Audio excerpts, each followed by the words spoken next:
Racey, and I'm going to be giving the readings for you today. These are for the new moon in Leo, Lionsgate portal, August 8th, the Lionsgate alignment readings.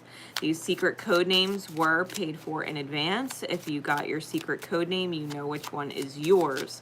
If you didn't get one of your own, but resonate to one of them, there is most likely a message in there for you. We have 14 secret code names today. 14. All right. Those of you not familiar with me or the channel and you're new, please be aware I have no sugarcoating. I have no filter. I'm a very real and raw reader, and I anything can come out of my mouth at any time. I'm very well aware. So if you have kids around, if that's not your thing, I'm always very respectful of that. I'm giving you the opportunity to sign off now. Otherwise, we will be getting into these Lionsgate alignment secret code names. We are going to be going over, I have a few different decks out. I'm using my Patch Tarot, but only the major arcana. All right, this deck was just gifted to me by one of my longtime soul sisters, and I love it. So I'm using it today. I'm using only the major arcana in the deck, however, because I want to unlock the key, right? I want to unlock the milestone key as to how to take best advantage of this portal energy, right? How to unlock the door, how to unlock the portal. I'm also going to be using my Crystal Mandala Oracle cards as guidance to help you through it, as well as my Archangel Oracle cards. Okay, they both called out to me for this reading. So, the secret code names are Keyhole View, Blondie, like the singer, Wave Surfing, Heaven's Gate, Cosmic Daisies, Trapeze, Tiger Lily, Dalmatian Jasper, Echinacea, Confetti, Solaris, Golden Thread, White Roses, and Shooting Star. All right, those are the 14 secret code names. All of the timestamps will be in the description so that you can fast forward to anywhere in the video via the timestamps, okay? So that you don't have to figure out and scroll and whatever. If you go into the description, you see the timestamp, it is linked blue. If you click it, it'll just take you right there to that secret code name. All right, so secret code name Keyhole View, starting at the 3-minute mark, 8 seconds. Okay. Secret code name Keyhole View. Spirit, please. What is the milestone key? What is the milestone key that activates this portal energy for secret code name Keyhole View to get them through the door? Now, the thing about keyholes, right? A keyhole view, if you think about it, you see a very small window into a much bigger picture.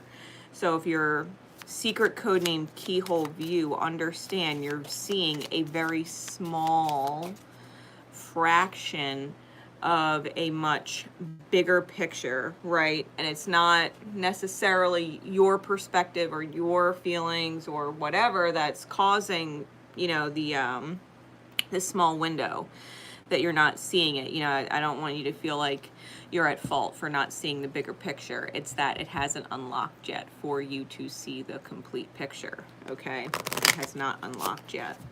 So Spirit, please, what is the milestone for Keyhole View? Secret code name Keyhole View and those who would resonate to the secret code name. What is the milestone that helps them unlock the portal, the Lionsgate portal, to get them in alignment? Illumination, the sun. The sun. The reverse of this card is narcissism. So it would be a reminder, right? Now it came out in the upright, but it would be a reminder that if you find yourself slipping into a place where you feel the need to lie or bend the truth or leave things out or gaslight someone, be verbally abusive to someone, ignore someone who's genuinely trying to reach out to you or reconcile with you or get a point across to you because they're struggling. You know, it's a reminder not to slip into that character or archetypal energy. Okay, this is illumination, and I'm going to read some from the actual Patch Tarot book for you. All right, because they have very different definitions in this book. In fact, they often have different numbers. Okay, in fact, the Sun is card number 20, which is a whole different vibration than 19, which is its traditional number. 19 is an initiation into the end in order to open. And being a 20, this is about being in alignment within the self, harmony within the self, and magnifying that tenfold, especially if you do have a narcissist or someone with narcissistic tendencies, not necessarily a narcissist, but they could slip into those tendencies in your reality. Okay, so it says, with the Sun, Patch, who is the character, okay, now experiences complete inner illumination as the consciousness transforms into pure light. He has gone through his darkness, guided by the power of the moon, and experienced the depths within him. As a result, he has uncovered his true self.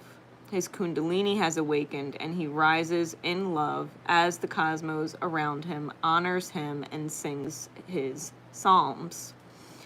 When you draw the Sun, it represents success and abundance flowing through you in all ways at this time. This is a bright and vibrant energy which can help you overcome anything you are going through, allowing you to stand with confidence for what you believe. The light of the Sun illuminates the pathway forward. All is bathed in the warm glow. Problems are resolved and things become easy and simple.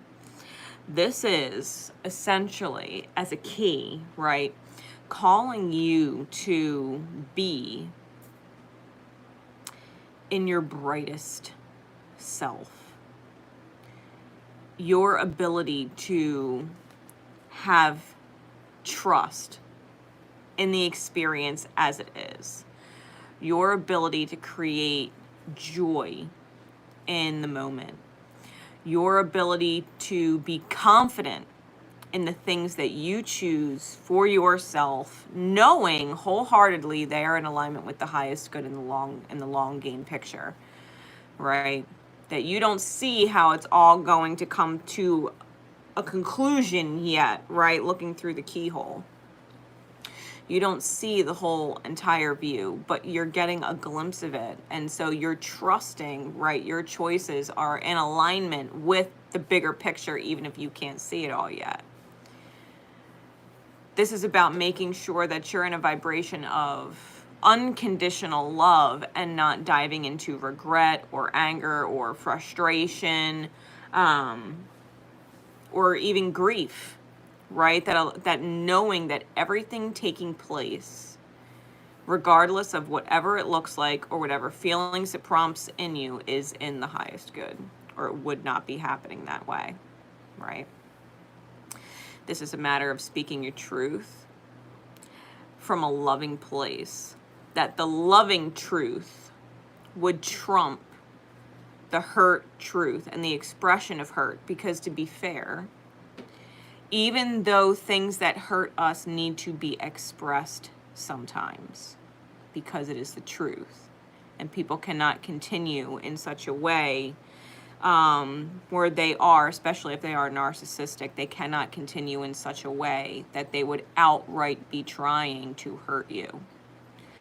Narcissism is the difference between accidentally hurting people or cutting people with words and holding malicious intention to cut with actions or words.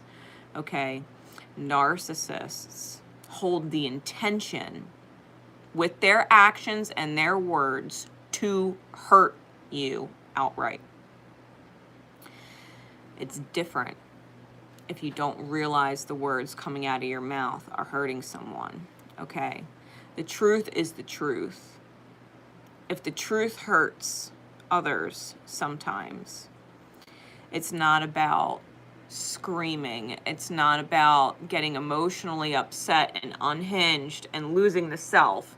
This is about being able to hold your composure, trusting your choices, knowing that the bigger picture is the bigger picture, even if you can't see it all, and that the truth is what sets you free, right? Knowing that the truth coming out and being spoken from a loving place, whether it's loving of them or loving of the self, will set you free. It's holding a vision in your mind, right? With clarity, knowing the vision that you are aiming for and acting in alignment with faith that that vision will come to be, and not giving up on it. If you give up on the vision you hold dearest to yourself, if you give up on that vision, any actions that come forward, any words that come from you from that moment forward will be out of alignment with that manifesting. You gave up on it and then acted. You had disbelief for it and then acted, right? It is counterproductive to the manifestation of whatever it is you were visualizing and wanted prior. You gave up on it. So always hold with clarity your highest vision and have faith that as long as you are acting in alignment with the belief that this is what you're manifesting, this is what your heart and soul wants, and that you are acting in alignment with that, that it will. You have to have faith that no matter how the reality shifts, that it's to one end, and that's the vision that you hold. You have to trust that if you hold that vision and you hold your truth sacred, that no matter what transpires, what steps need to be taken in order to get there, are the steps actually being taken to get there. That it won't not manifest so long as you see it here and believe that it will come to pass regardless of what steps need to be taken. It's like knowing that there's a bunch of different paths that you could take, and some lead to different destinations, but you have a certain destination right here in your mind, visualizing what you want as the outcome. The outcome is the destination. And so long as you are on track and believe that you are absolutely going to get there, you could take a bunch of different roads, a bunch of different detours, a bunch of different sites can be seen. There might be road work. You might have to go a different way. That's fine. As long as you know the GPS is constantly rerouting you to get to that destination because your destination didn't change, you will get there. It doesn't matter what road you take to get there. The outcome is that you do. Okay. Illumination is trusting that all is working out in the highest good at all times. Okay. All is working out in the highest good at all times. This is the milestone that helps unlock the door, right, for you into the next stage of your life in the highest good of all involved. Right, in the highest good of all involved. And I remind people sometimes, we pray for things. We pray for people. We pray for outcomes. We pray for items. We pray for places. We pray for a lot of things. Pray for the highest good of all. Catch yourself. Like, you know what, Spirit, I know you know what I want. I know you know what I want. I'm praying for the highest good of all in the most effective and efficient way possible. Let me be a vehicle for that. Let me be a manifestation for that. Put me in that role. I'm praying for the highest good of all in the most effective and efficient way possible. Catch yourself when you start praying for outcomes or things or people, right? Or events. We got Angel Lahabiel and Black Tourmaline, Purification. That card. That's a powerful card. This is your guidance to help you through this, right? Illumination and purification.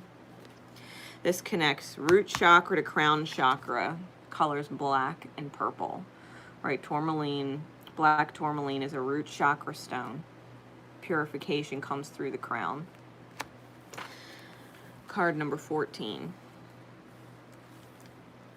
Here we go. Guidance, right, to help you through the Lionsgate energy, to bring you out on the other side, right? This is secret code name Keyhole View. It says we bring you the gift of purification. This is your chance to let go of what you no longer wish to hold, be it a toxic burden within your body, mind, emotions, or reality you wish to feel freed from, so you can feel lighter, happier, and more energized to attend to the things that matter most. We come to you at a time when you have become overloaded with energies, thoughts, or even perhaps physical toxins or possessions inhibiting your capacity for joy and vibrancy. If there is any fear within at the prospect of releasing something or someone from your life, be reassured. This cleansing is a loving grace that will help you feel happier. We are not here to take anything from you, but rather to free you from what you no longer wish to hold on to. The more you are willing to allow us to assist in this process, the better and clearer you shall feel. Insights into your relationships, choices in life, and issues that may have confused you will become very clear. You will become more aware of your truths and feel empowered to live your life on your own terms. There is only benefit to gain here, and our blessing comes straight from the loving heart of the divine to assist you. When purification is offered, you need to release something that isn't serving you. It could be anything from a relationship to a belief system. It could even be a physical possession that don't mean as much to you as they once did and could be given away to help another instead, right? The idea of purification. And I'm going to give you an example because it struck me when I read, we're not here to take anything from you. Okay, it was just one of those lines that stood out to me. You have to understand, sometimes we love people, right? As an example, you can take it as it resonates, however it resonates for you in any area of your life, right? Sometimes we love people with our whole heart and soul, but they have toxic, narcissistic personality traits or tendencies that are unjust, unfair, and not right to us. Sometimes letting go of a person like that, knowing that you're holding faith, right, in the long-term vision, that just because you're gone or releasing them doesn't mean you're actually permanently walking away forever and cutting them off. It's not them you're leaving. It's the narcissistic behavior. Should the narcissistic behavior stop, cease to exist, if they were to learn, right, it is not acceptable to treat you that way, you will leave. You will not come back if they don't let it go. They have to let that part of their life go, their behavior go. They can hold on to it as long as they want. You're not telling them what to do, but you're telling them if they treat you like that,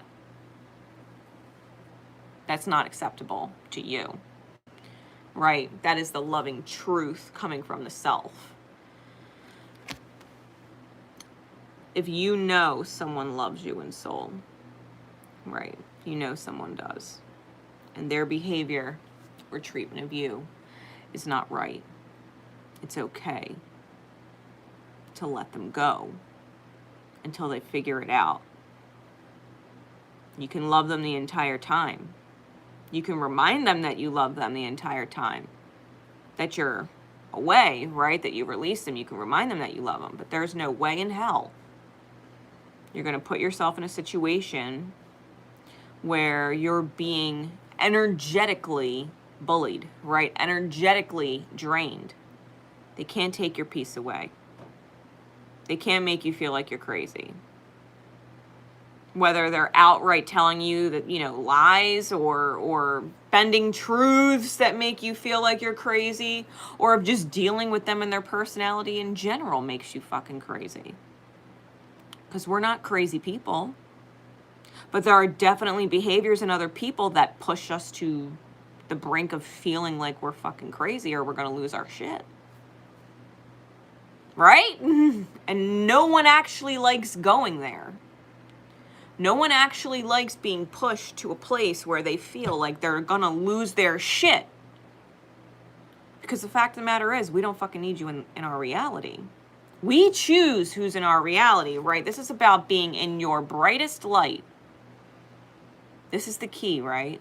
The key to purifying your reality from the bullshit you don't actually want. You might want them. You might not want their bullshit.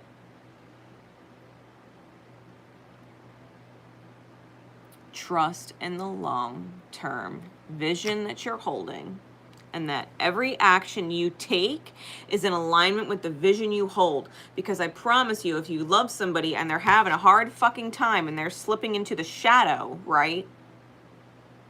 And they're pulling the shadow out of you, you got to trust that if you hold faith in that vision, that it's going to come to pass and be. And in that vision, you don't want a narcissist in your reality. You don't picture your happy ending with a narcissist, being a narcissist and making you crazy. That's not the way you picture it. That's not the way you picture it. You picture the outcome with you and whoever happy. You and whoever healed. You and whoever feeling fulfilled. Feeling trust. Feeling support going two ways. You picture it much better than the reality. Right?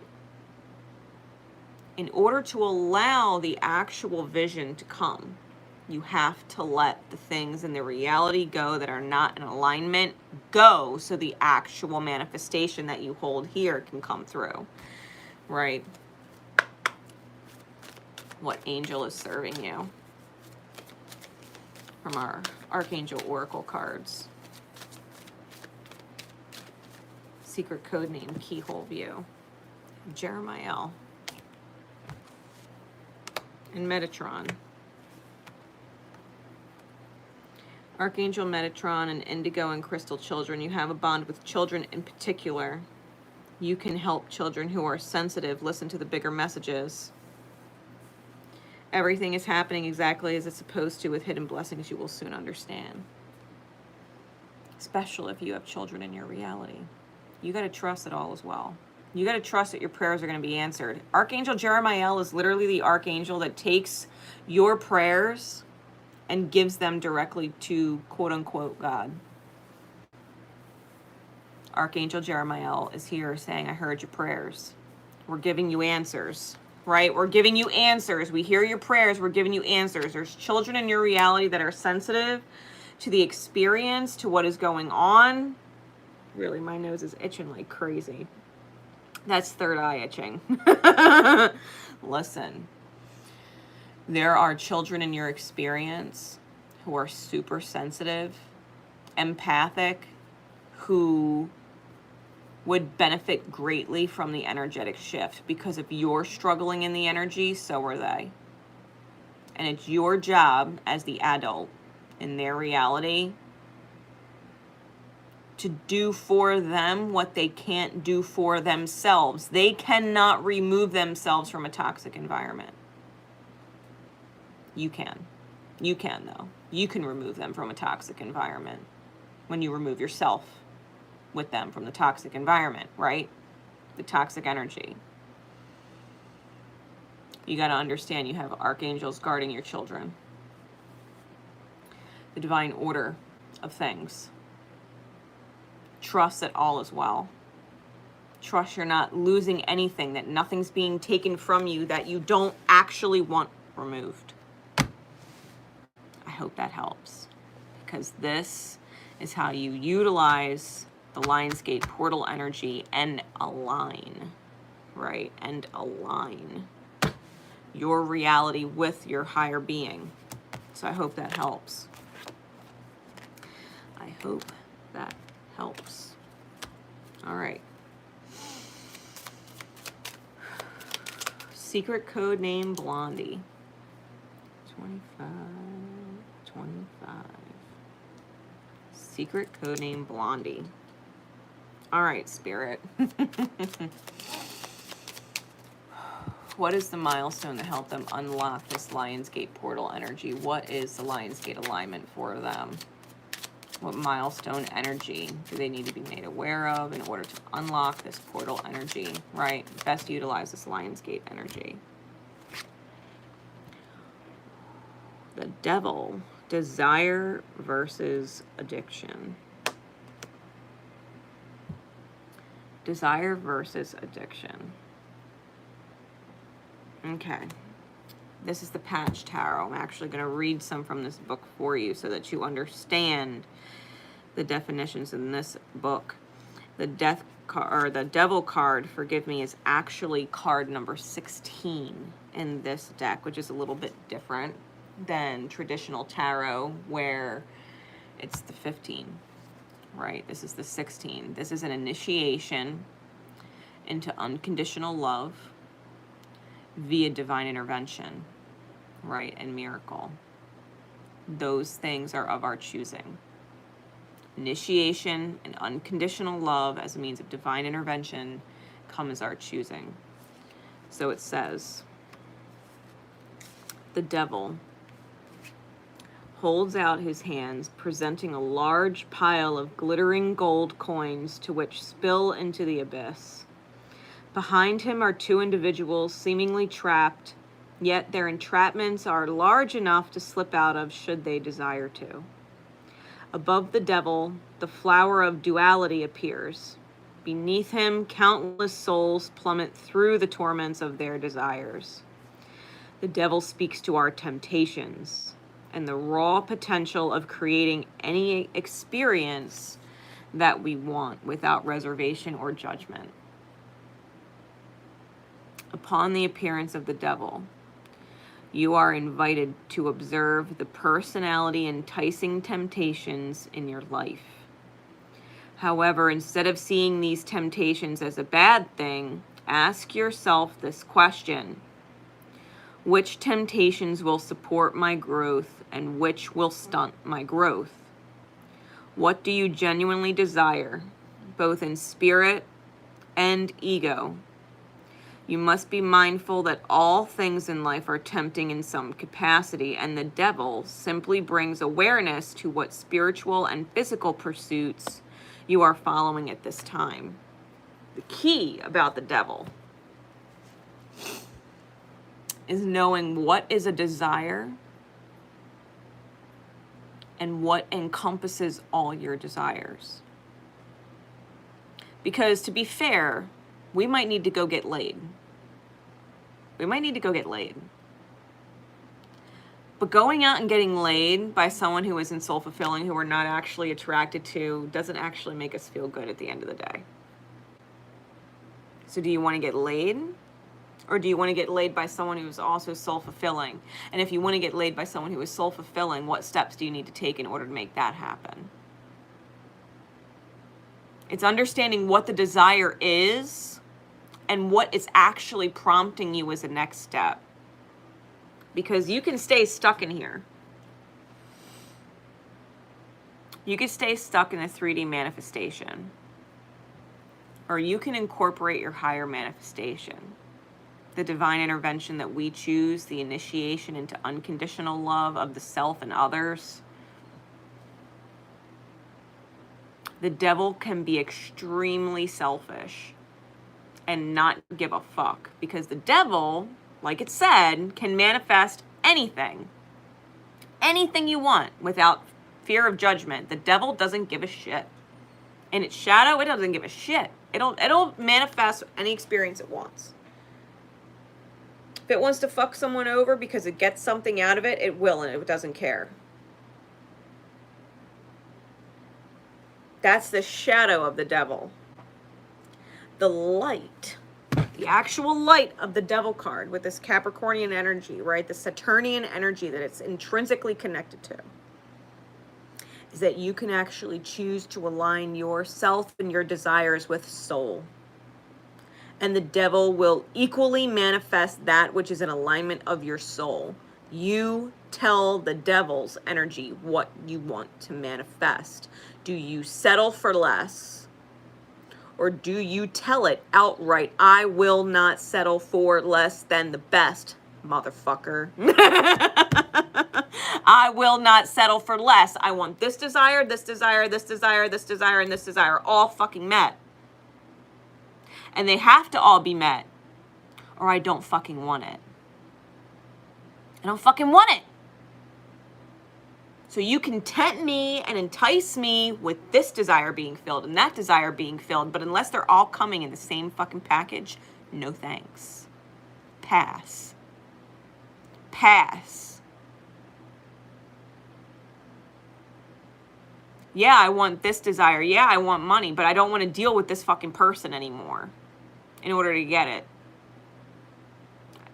In the end, I guess I don't want their fucking money because I actually don't want to deal with them. And if all my desires need to be checked off and that one is kind of written in stone, don't really want to deal with them, then I guess money's going to have to come in another way. Right? Because you can't just settle for one of your desires being met. They all have to be met. If you don't want to deal with a certain person, right? Let's just say ex-partner and child support, whatever, right? As an example, take it how it resonates for you, right? In any area of your life. I don't want to deal with this person, but I need the money. Okay, well, if you figured out another way to create income, you don't actually need their money. So you get your money and you don't have to deal with them. No different than if you hate your fucking boss. I hate my fucking boss, but I need the money. I hate my job, but I need the money. The answer is simple. Go find another job. Go start applying. Go update your resume. Take an hour and update your resume. What the fuck is stopping you from doing that? Why are you bitching? If you have multiple desires, don't settle for any single one of them not being met. Desire comes from the soul to be created. It's when we believe that we can't have all of it at once that we fall short for ourselves. We can easily get out of this shit. But we believe we can only do one at a time. There has to be sacrifices. There has to be this. There has to be that. No, there fucking don't. No, there fucking don't. No. What's the guidance, Spirit, to help them unlock this fucking portal energy? Don't be addicted to the bullshit. Don't be addicted to the karmic shit, because that's the shadow of the devil card. Desire versus addiction. What do you actually want, and are you addicted to bullshit? Right? Stop choosing bullshit and settling for less than all of what you want. If you don't fucking like something, stop settling for it. Here we go. What is the guidance, please, Spirit?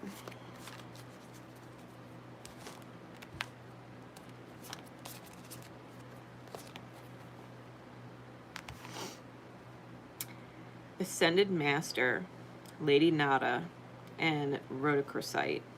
Sensitivity. Look at that heart chakra card. A little truth energy in there. Card number 21. Here we go.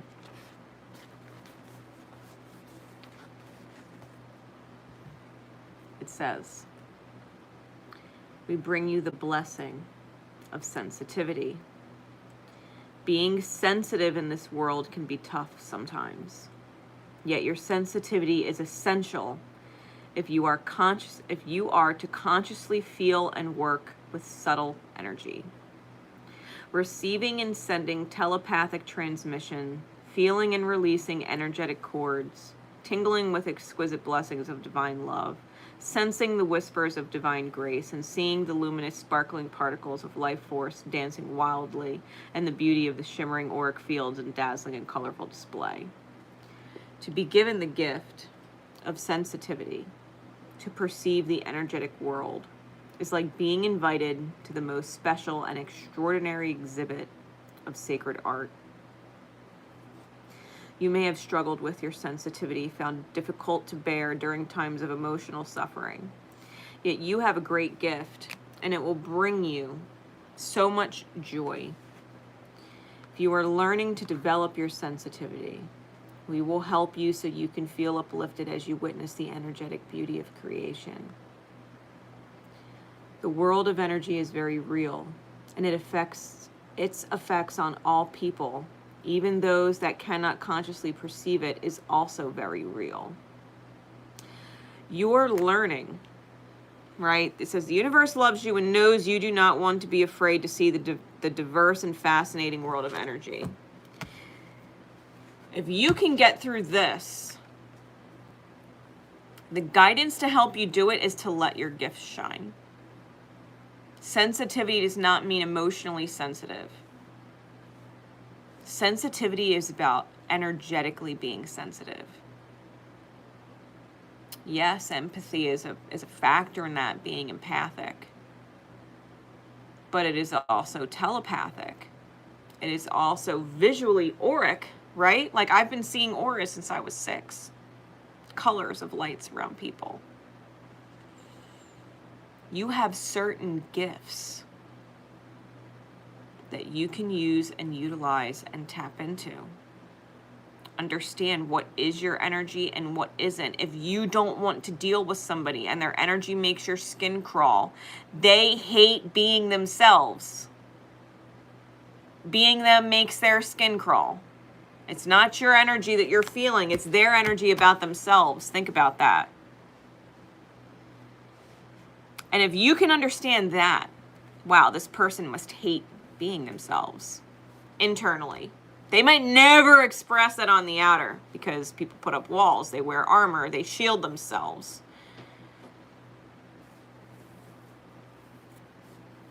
Understand the people that you dread dealing with dread themselves. The people you can't stand being around, they can't stand being themselves. The people that are your harshest critics are the harshest critics on themselves. They give themselves a hard fucking time.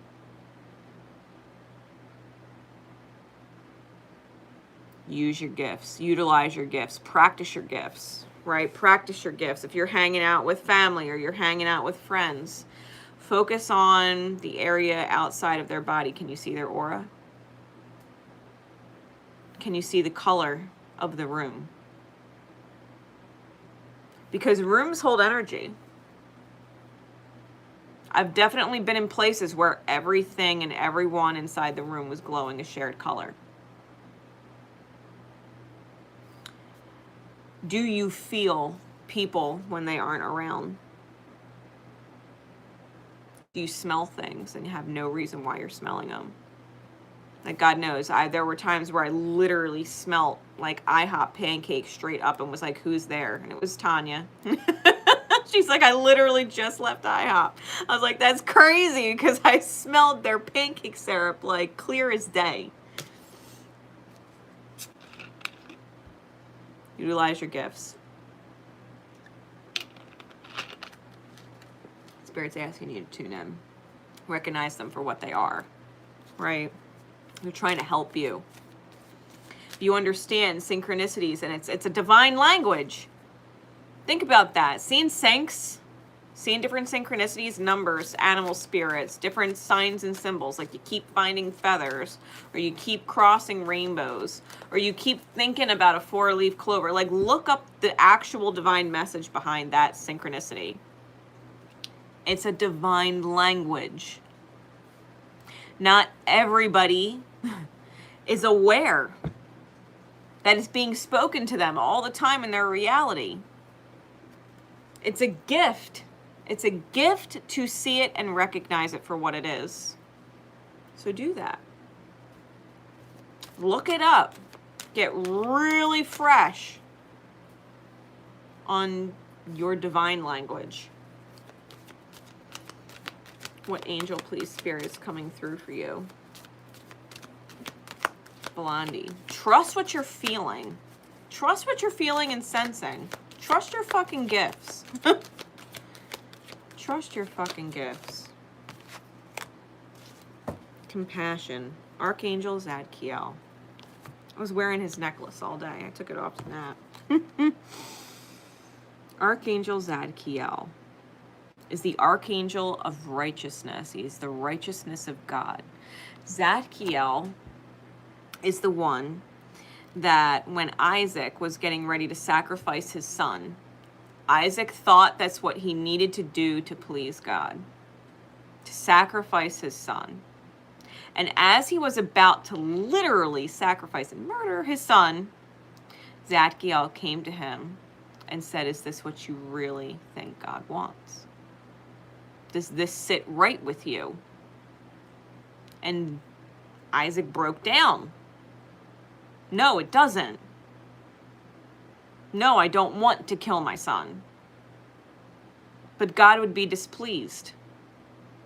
And Zadkiel kind of let Isaac know that God would only be displeased if Isaac himself was displeased with himself. You're not supposed to do things that don't feel right or in alignment, right? This is Zadkiel. This is the righteous path. If it feels right in soul to do something, regardless, you do it. Because God, quote unquote God, would be displeased with you if and only if you were displeased with yourself. No regrets. If you would look back 10 years later, right, in hindsight, 10 years from now, if you were to look back and hold a regret, shame on you. Shame on you. No different than if someone is telling you, do it, do it, do it, do it. If it doesn't sit right with you to do it, then don't. Then don't. You would dishonor yourself to do it when it doesn't feel right or aligned in your soul to do so. If a part of you knows that you are absolutely going to do something, but you're going to do it when it feels right and aligned, and you've made that decision, I will do it when it feels in alignment. I know I'm going to do it. It's not today. It's not in alignment. I will do it when it's in alignment. I will know when the time is right. No one's going to push me a moment too soon, and I'm definitely not going to be late. That sits right in your soul. There you go. Have compassion for yourself. No regrets is up to you. Right? No regrets is up to you. Do as you are guided, what feels right for you. When it feels right for you. Soften your heart with respect to the situation and all the people involved, including yourself. Don't be so hard on yourself or others. Don't be so hard on yourself. Don't be so hard on other people. It's fine. Other people are acting in the same alignment. Archangel Zadkiel serves us all. Other people are acting in the same alignment. They're not going to do things before they're ready. They just won't. Why? Because they can't live with regrets. Their soul can't let them do it. And if they go against their self and do it anyway and end up with regrets, well, shame on them.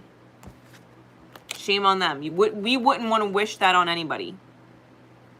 We wouldn't want to live our life with regrets. We don't want anybody else to live their life with regrets. So we always have to keep that in mind, right? You want to open this portal energy. You want to unlock it. No regrets. What's good enough for you is good enough for everybody else too, right? If it's good enough for you, it's good enough for everybody else. It's the golden rule. Treat others the way you would want to be treated. Give others what you would want to be given. You wouldn't want to live with life with regrets. hold compassion for other people, that they're making the right choices for themselves too, just like you're making the right choices for you. Doesn't matter if they're aligned, misaligned, on pause, it doesn't fucking matter. Your intention is not to disrupt the right path that people feel in their souls, but it is also not to disrupt what feels right in path to yours. So I hope that helps. I hope that helps give you some perspective. All right. Moving on. Secret codename Wave Surfing. Secret codename Wave Surfing. Spirit, please. What is the milestone energy to help them through this Lionsgate portal, to help them align with the highest good potential outcome, right? Opening that door, stepping through to the other side. The Crown. This is a special major arcana in this deck. It's card number 22. It is completion and embodiment. The Crown.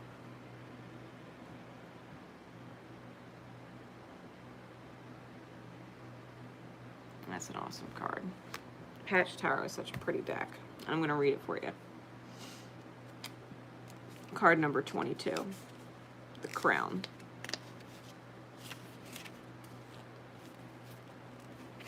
It says,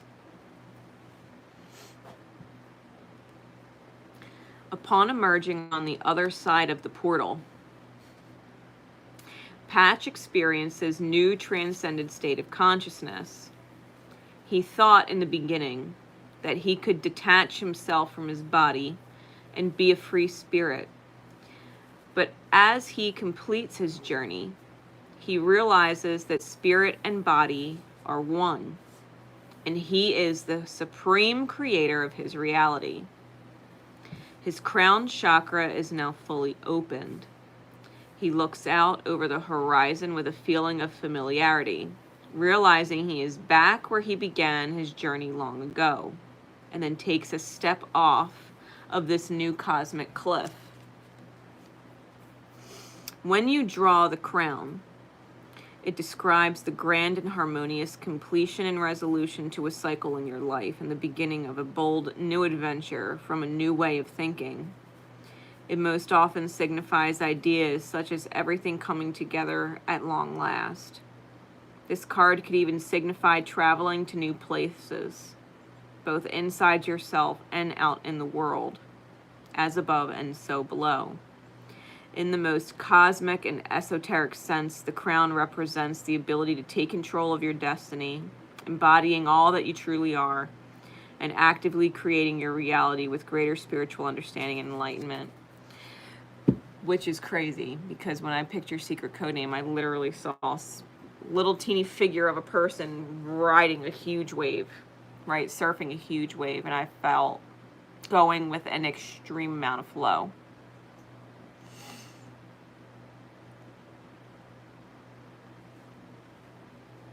Card number 22. 22 is a master number. It's the co-creator, right? It's a master creator number. This is a different level of leap of faith, right? Because in traditional tarot, the Fool card is sometimes also card number 22. In this deck, it's 0. The Fool is 0. But it shares the vibration of 22. Some tarot decks, the Fool is 22. So if you think about that,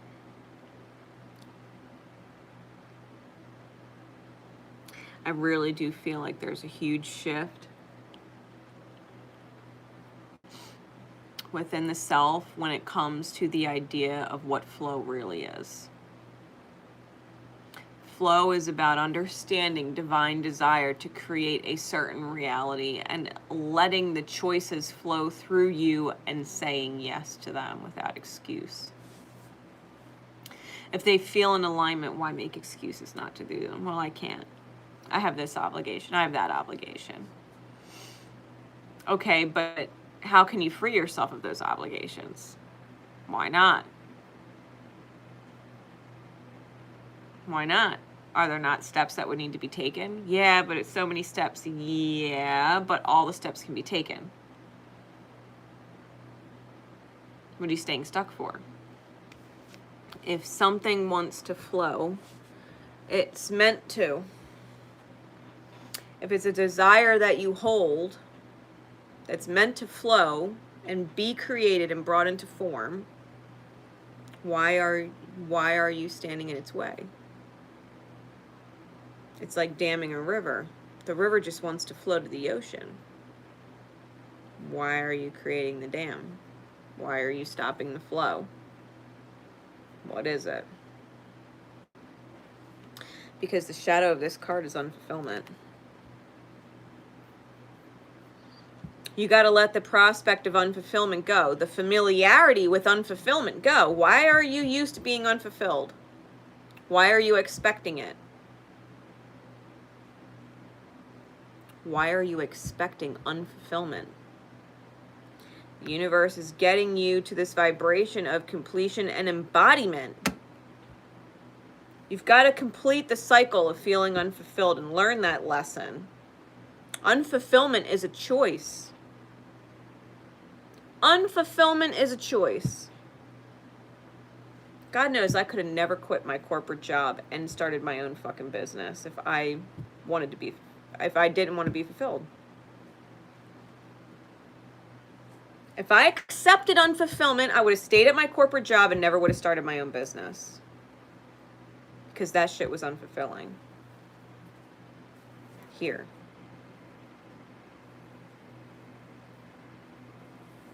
If I wanted to stay unfulfilled, I would have never bought Peggy. I would have never went on tour across the country. I would have never saw anything. I would have never met the people that I met. I would have never got to do what I wanted to do. From the time I was a kid, I wanted to go road trip across the entire country. And the plus side at the end, I got to see my son.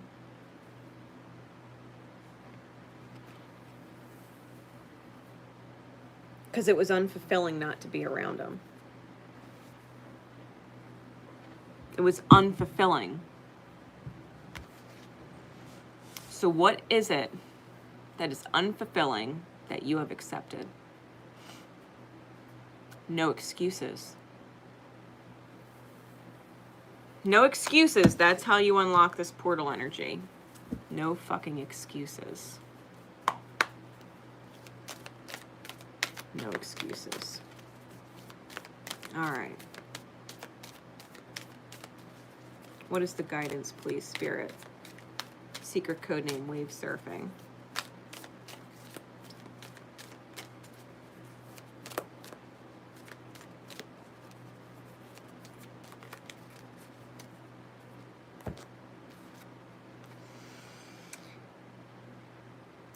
Archangel, Anatkiel, and Tiger's Eye. Tiger Spirit rises. Oh, we're talking about creation and courage.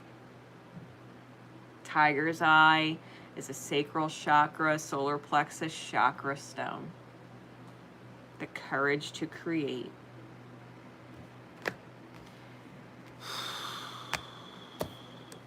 Card number 13. Mind you, they both add up to 4, right? 22 and 13. So here we go. Tiger Spirit rises. We bring you the gift of the Tiger Spirit rising. You're being empowered with a truth more potent than fear. Your spirit is rapidly expanding beyond what opinion and logic can contain. It needs to be free to run wild with divine grace in the world. Your life, your destiny, your divine fulfillment requires that you have the courage to roar for love, to refuse to be put down, and to respect yourself and let your untamed, loving heart be free. Your spirit creates a field of divine electricity through your body and mind that can liberate others from conformity and social conditioning, allowing them to break away from systems based in control and fear. As your tiger spirit rises, you excite and empower the tiger spirit and others to rise above conditioning as they discover the wild, divine spirit being they are in truth.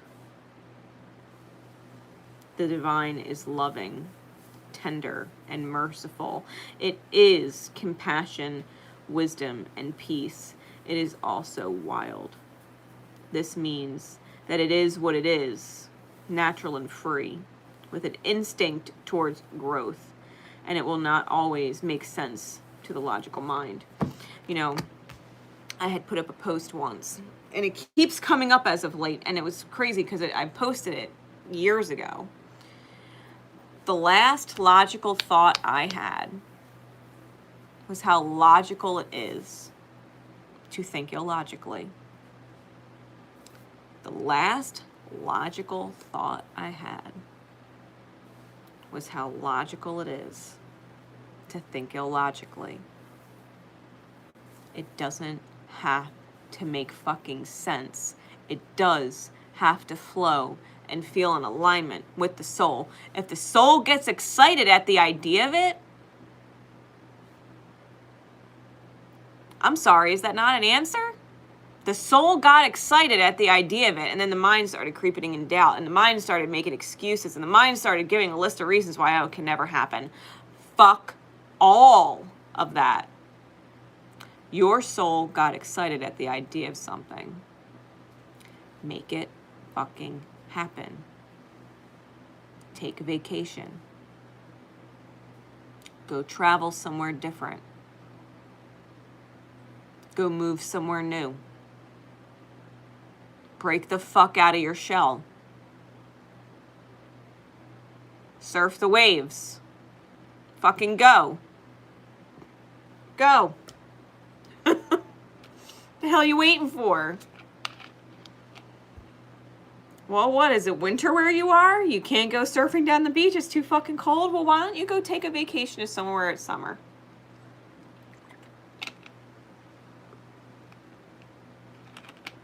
I really want to go wave surfing, but I can't because it's winter and it's cold. But yeah, well, it's not winter everywhere in the world.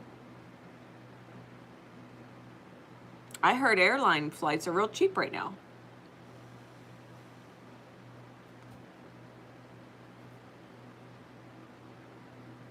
You get my point? Go with the flow. You need to take time off in advance. You need to put in some PTO. Put it in then. Plan your trip and put it in then. Think about it. Especially if it's easier to take off from your job in the winter than it is the summer. Now would be a perfect time. Yeah, you're safe. You have nothing to worry about. Archangel Michael. You're safe to create whatever the fuck you want to create. The only person ever holding you back is you. You want to stay in unfulfillment?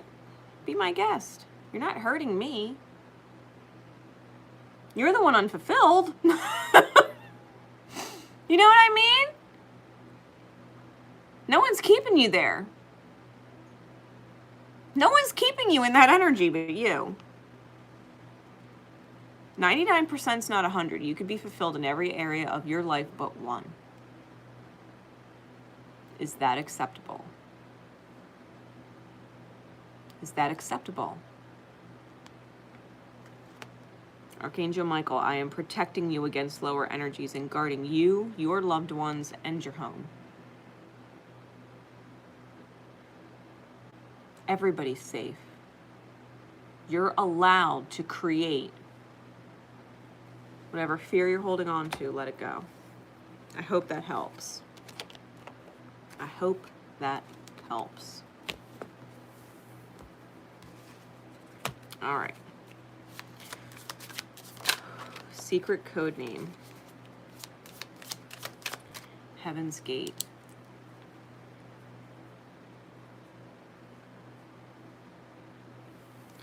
Secret code name Heaven's Gate, and I was literally shown a card from my Kuan Yin's deck, the Gates of Heaven.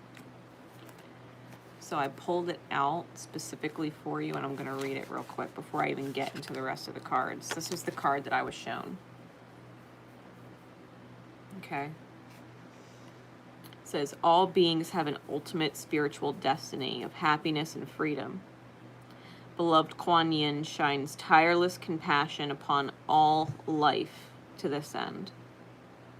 Yet sometimes attachments, lower vibrational beings, entities, and elementals become frightened of divine love and believe they will do better to hide in human energy fields instead. This blocks progress towards liberation, where human beings and lower vibrational beings can pass through the gates of heaven into peace, bliss, and homecoming to the spiritual source of all life. Hiding in the human energy fields blocks progress towards liberation.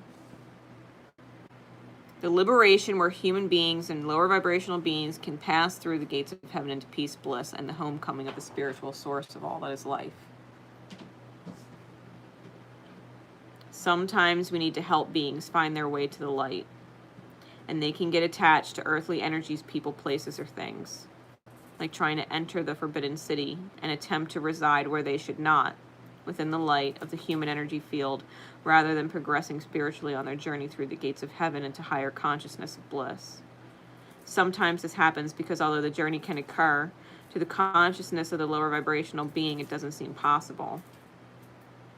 You may consciously sense attachments or spiritual presence that is not of highest vibration and needs to be released from your energy field.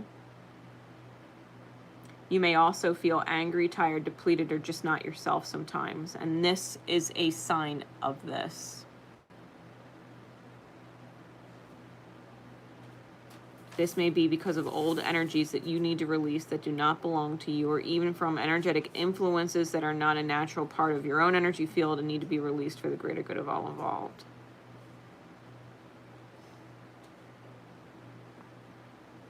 This oracle may also indicate a psychic skill that you have in helping non-physical beings find their way into more peaceful consciousness. If this is the case, you would perhaps benefit from seeking out training from skilled practitioners who approach this task with love and kindness in their hearts. Helping people's souls cross from their darkness into their light is something I am very aware of.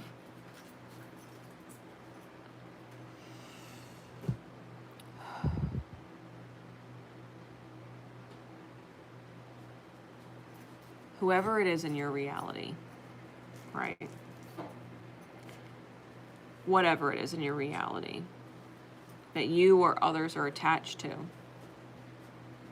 is keeping your energy stuck. The first step is recognizing what it is and calling it out for what it is with yourself. This person is lower energy. They're in my reality. They can't stay in my reality. Ultimately, they can't stay in my reality, because if they're in my reality, they're a mirror, a lower vibrational mirror of something I'm not facing within myself. And when I rise, this energy will no longer be in my reality. So if they're still in your reality and they're of lower energy, why? Why? Because they won't leave your reality. Your attachment to them, your attachment to that mirror, it won't leave the reality until you heal it.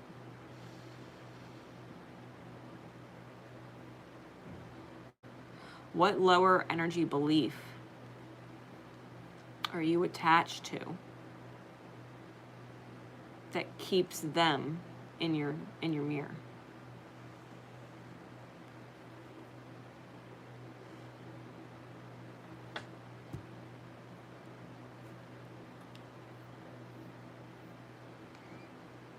To be fair, I'm feeling a mother energy.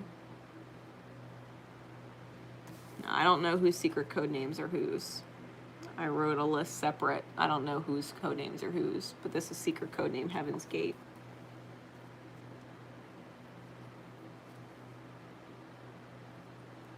And I'm feeling a very maternal energy. If there's someone in your life, mother, like a mother or otherwise, take it how it resonates. If this is not your secret code name and you resonated to it, you already know who I'm talking about. Take it as it resonates for you. But if this person is of a lower vibration and they're constantly in your energy, why is that mirror unhealed that they are still constantly in your energy? What low vibration are you attached to in each other, and why is it not healed yet? Why have you not healed that mirror and separated yourself from it? Because it's not your job to heal them, it's your job to heal you, and in healing you heals them. Think about that. What's the milestone card, Spirit? What's the milestone to help them through the Lion's Gate portal? Motion. Cancerian energy, the moon, right? Cancer rules the moon. This is about moving. The Chariot, motion is about fucking moving. Going on an adventure. Creating something new, something different. What fears are holding you in place that you have not healed yet? That is keeping you from rising. That is keeping you from elevating.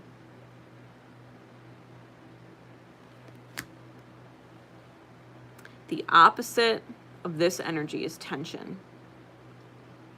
Whatever is creating tension, wherever there is tension, whether it's a lot of tension or a little bit of tension, it doesn't matter. Tension's tension.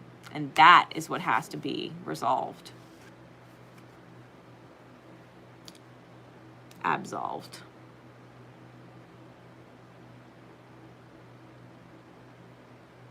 If you have strong Cancerian placements, especially if you are a Cancer moon, moon energy in our charts is the hardest part of ourselves to embrace and focus on. And I know, I'm a Cancer moon and rising. I had to fucking move. I had to go on an adventure. Opened up my whole fucking life. And this is a clear-cut sign to move. I'm literally hearing literally. Move. Get in the car. Move. Move to a new location. Go on a road trip.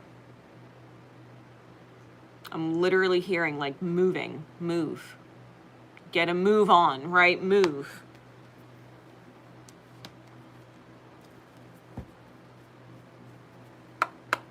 What's the guidance that comes along with this, please, Spirit? For secret code name Heaven's Gate. And those who are drawn to it, right? Who resonated with this message.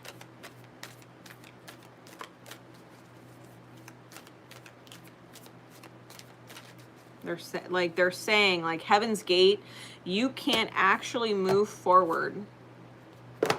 You can't actually move forward through the gates of heaven into heaven if you're going to stand outside the gates.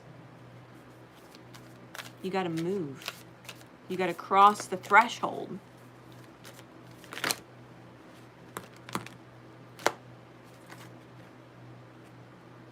Wild compassion, purification popped up. The vision, her golden grace, individuality, all popped up.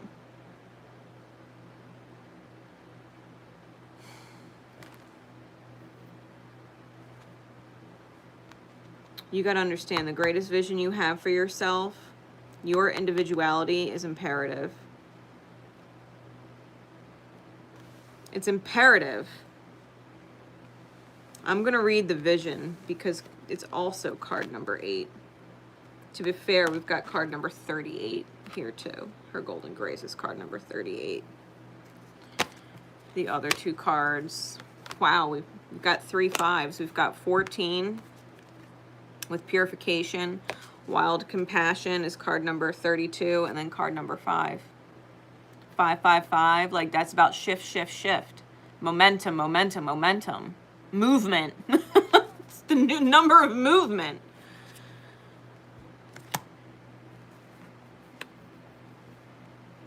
If you got a lapis lazuli stone, I'd keep it on your person. I'm going to read to you card number 8. And I'm going to read some of you for you from card number 38. The vision. We bring you the gift of the vision, an inspirational insight from which you shall derive energy, motivation, and a sense of purpose. You may have many abilities and the capacity to do numerous things with your talents, time, and energy. We know your heart yearns for meaningful, focused purpose. You have things you want to accomplish, perhaps so many at times that you feel as though you are attempting to live more than one life in this lifetime. We know you can benefit from a vision, something that integrates all you want into one unifying purpose. Even if you do not see how it is possible for all your talents and dreams to be woven into one master vision, we know that love makes all things possible, according to its own creation, intelligence, and wisdom. The universe shall take care of the details, and from the loving universal mind, in accordance with divine timing and your own readiness, we shall gift you with your vision. We shall gift you with your vision when you're fucking ready.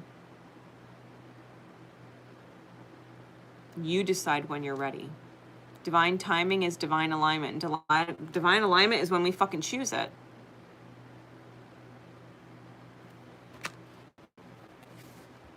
It's when we choose it.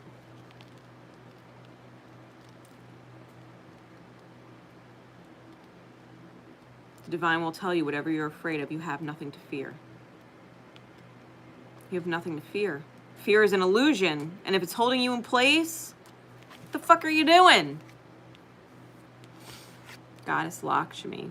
Right, because this is Archangel Michael and this is Goddess Lakshmi. We bring you the empowerment of her golden grace. Open your mind to the reality of divine generosity without limit.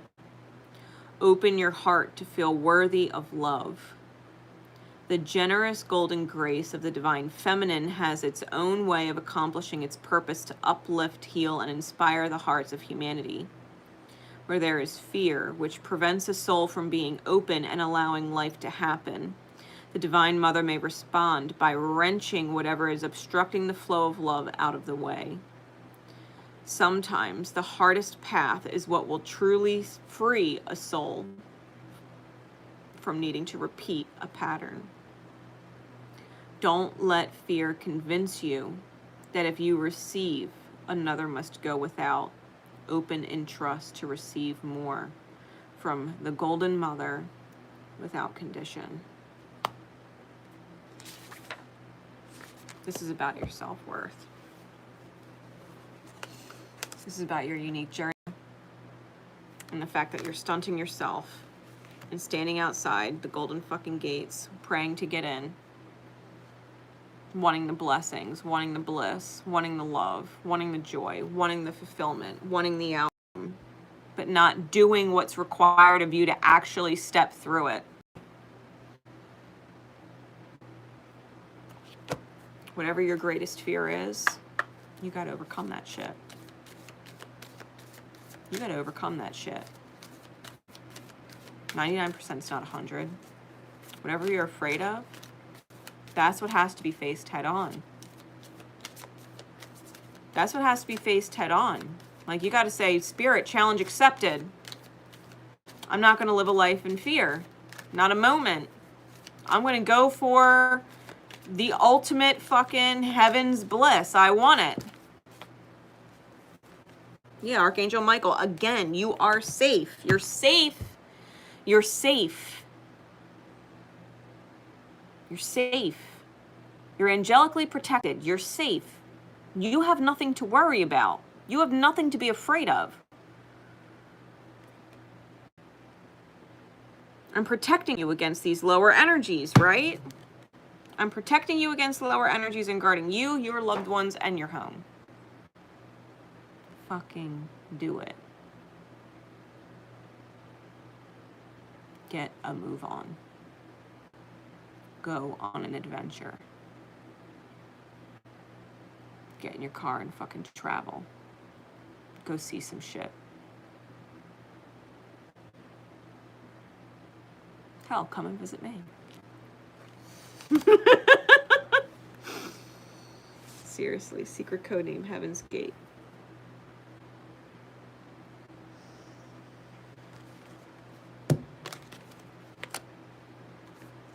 When it's time to go, it's time to go. It's time to move, it's time to move.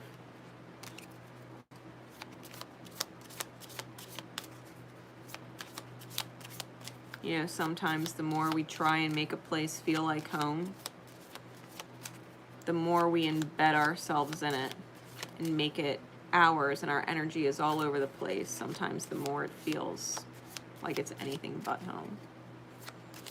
And no matter how much of our energy we put into it on the walls and the decor,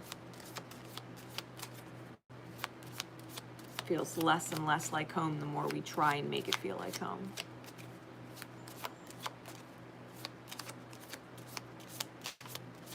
Go free yourself. Go free yourself. See where the road takes you. Get a move on. I keep hearing that over and over. Get a move on. Get a move on. Move. Move. I hope that helps. All right. Moving on. Cosmic Daisies. Secret codename Cosmic Daisies.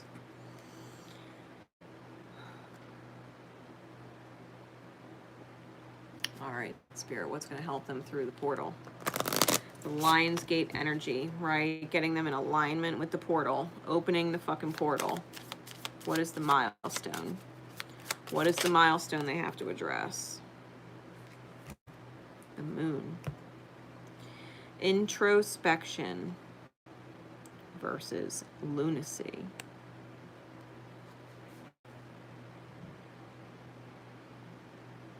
Introspection versus lunacy. This is the moon. The moon in this deck is card number 19. This is the Patch Tarot.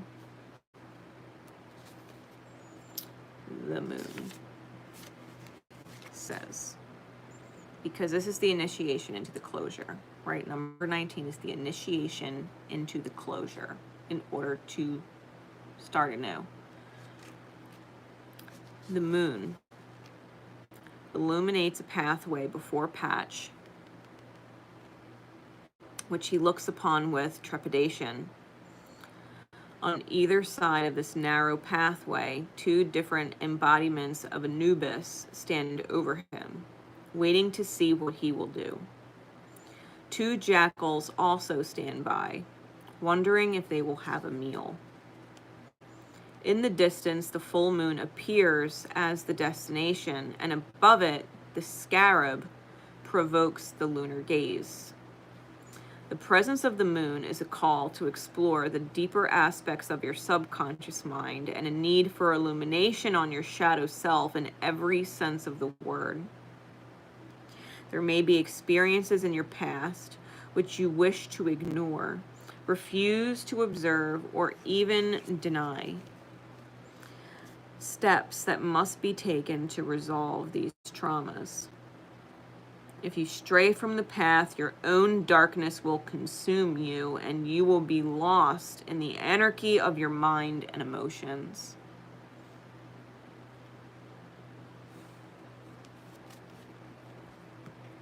There is one path,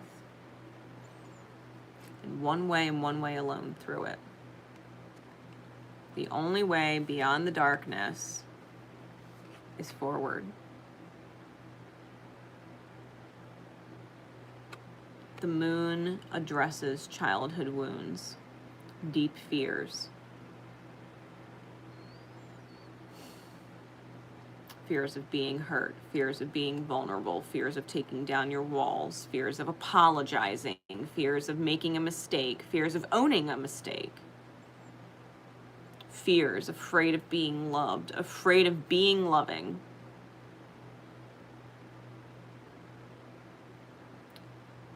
To give in to fear literally puts you right off the path. You get eaten alive by your shadows, whatever the outcome is, by choosing to continue to exist in fear. Right.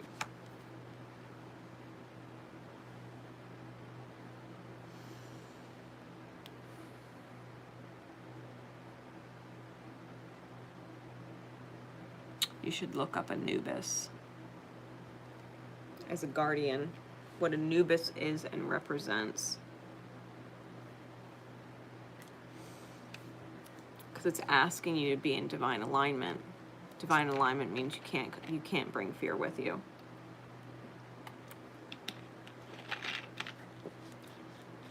You can't leave this life with guilt. You cannot leave this life or move forward with guilt. You cannot bring your insecurities with you. You cannot think you're not good enough. You cannot think you're unworthy.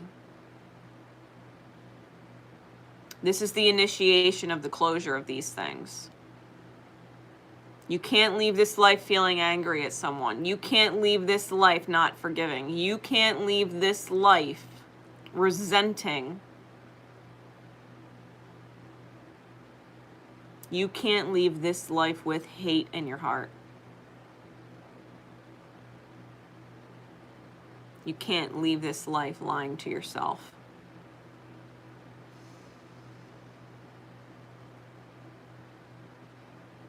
I'm not good enough. I'm not capable.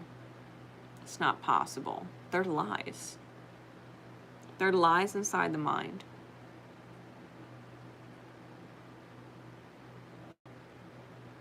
You can't leave this life thinking that God, source, universe, spirit, your angels do not have your back and don't fucking love you. The rug gets pulled out from under you, it's because you let it. You walked off the path. That's like a golden carpet. If the rug gets pulled out from under you, it's because you walked off the path outright. The rug didn't go anywhere. The path didn't go anywhere. You walked off it. The rug has never been pulled out from under you. You walked off the path, and it manifested what it manifested. Because there are certain traumas, certain things from your childhood that you believe that are not in alignment with the truth. They're not in alignment with your highest good.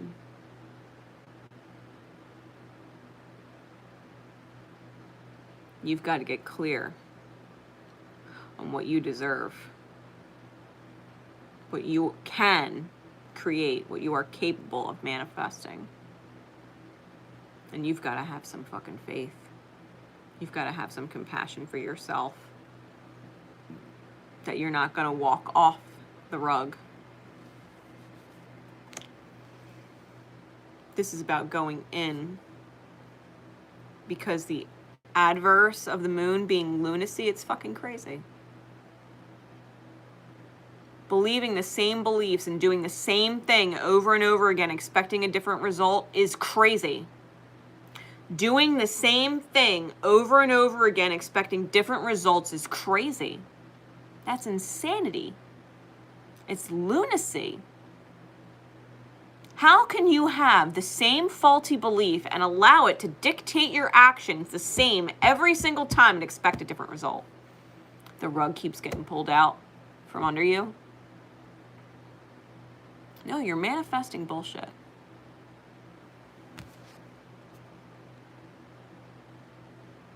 The moon calls you out on your bullshit.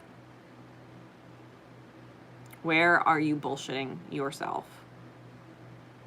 The moon is about illusion. Where are you bullshitting yourself? It's calling you on your shit. It's calling you on your shit. It's calling bullshit. What's the guidance, please, Spirit? For secret code name Cosmic Daisies. What's the guidance through this portal? Keep them on the golden path, right? What is the guidance to keep them on the golden path? Secret code name Cosmic Daisies.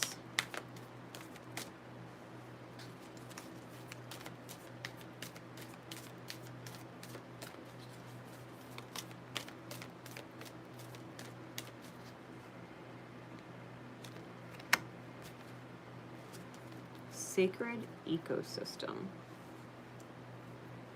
Ascended Master Kuthumi and Moss Agate is the crystal. Card number 26. Take this how it resonates. It touches on a couple things, this card. Take it how it resonates.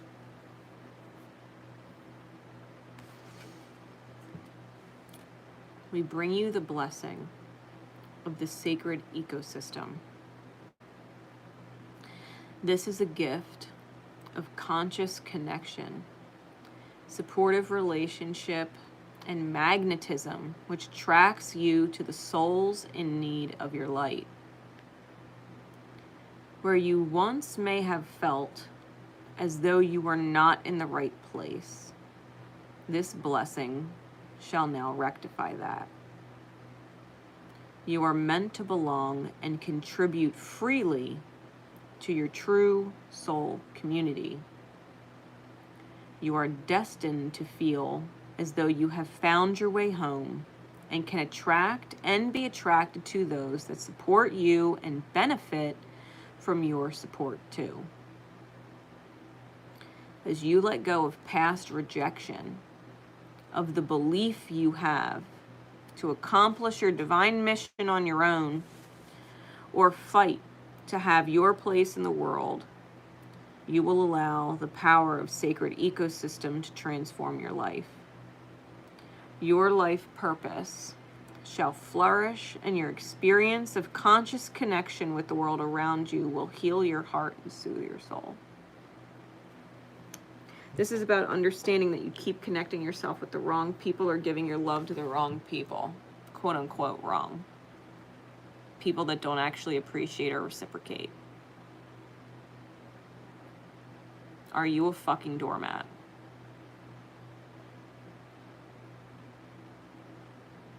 Are you a victim of energetic vampires? The whole world is not filled with energy vampires. There are people just like you who give.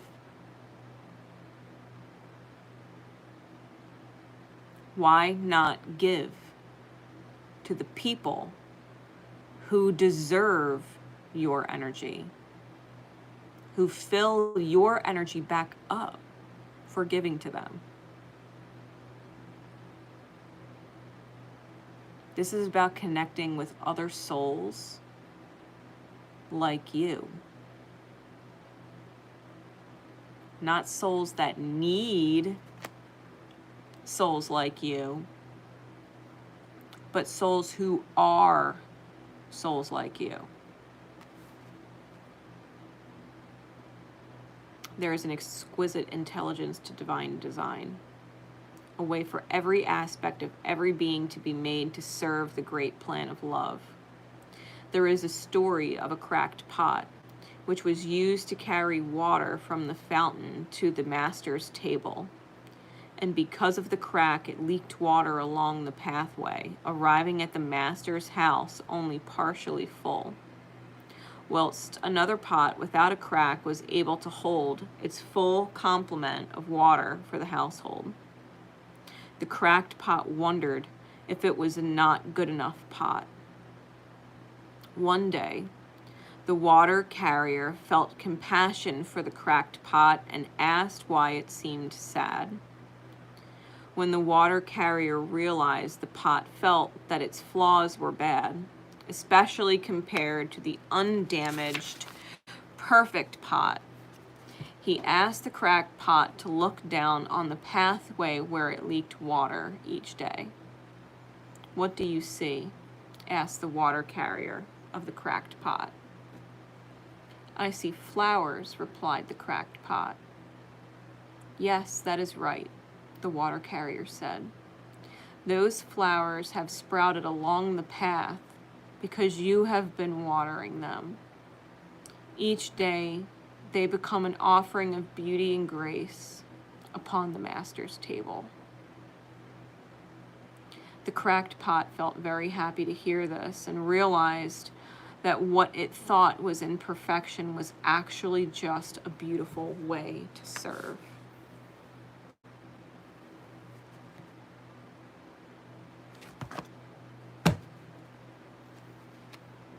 Your love is not wasted. Your giving's not wasted. You were guided to give and called to give because you were meant to give. You were meant to water. But your brokenness is not an imperfection. It was watering. People, souls that needed to be watered. Water is a metaphor for love. It's a symbol of love. Water and love are the same. You were just broken and watering things that needed to be watering in the greater service of all. That's all. And you can continue to love those broken souls. You can continue to water things. But you cannot continue thinking that you're damaged or that it's wasted. And if you're called to give to other people who appreciate the fact that you've been broken because they've been broken too, think about it.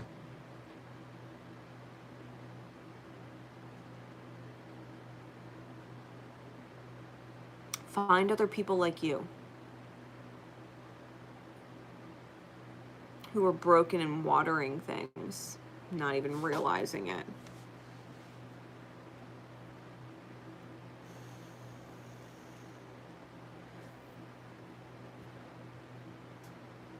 Because the quote-unquote master can give back to the broken pot and fix the pot.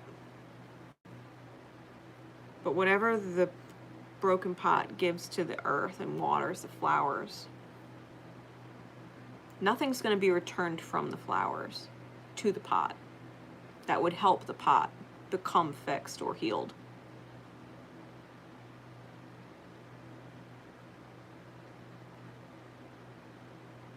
You're serving the master at the end of the day.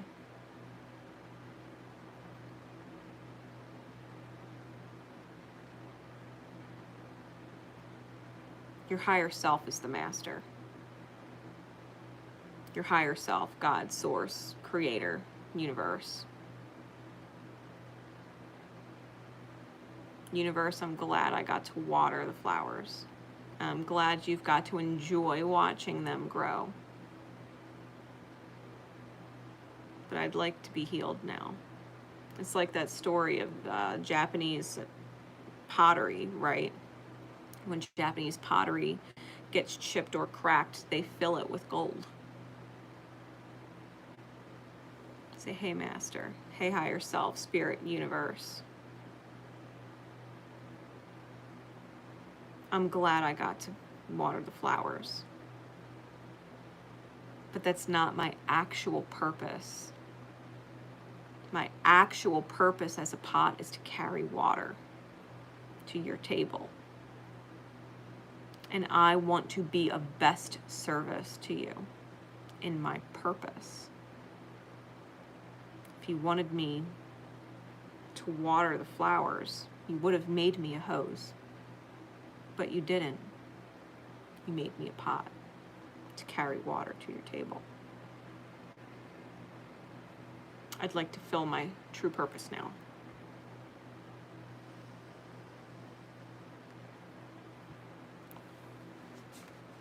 Think about that.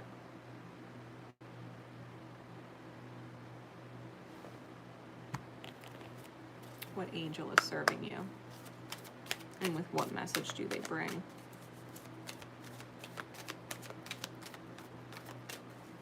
Secret codename Cosmic Daisies. Too many. But that card was on top. Nurture with Archangel Gabriel.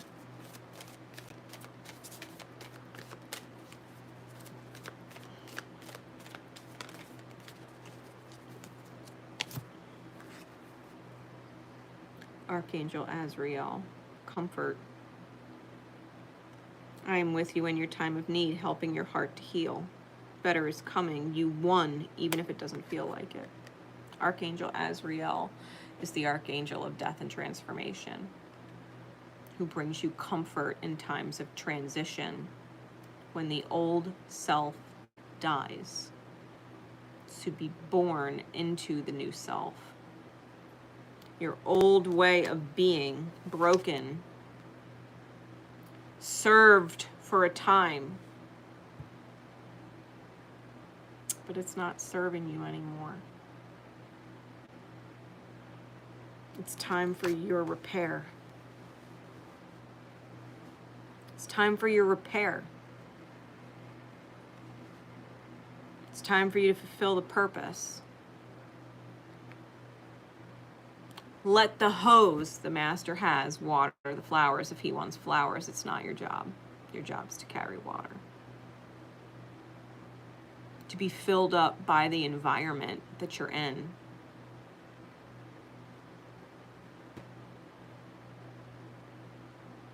Your job, your purpose, is to be filled with water by the environment,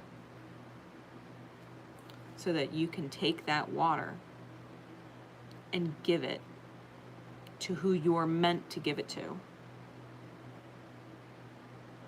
I hope this helps. I hope this helps.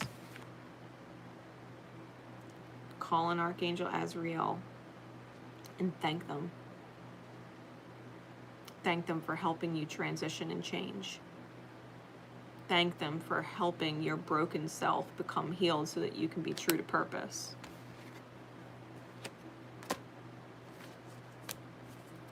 All right.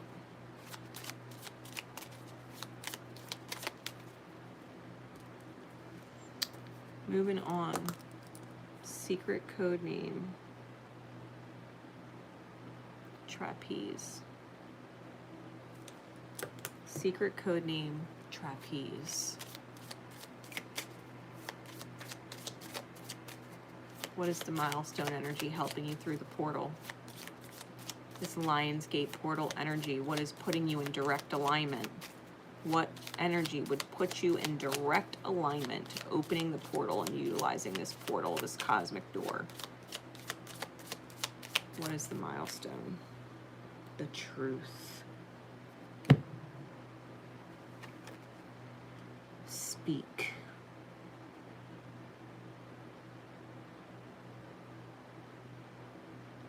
This is a light card.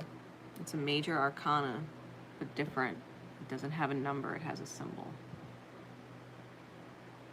This is the truth. The adverse or shadow of this card is silence. The light is to speak.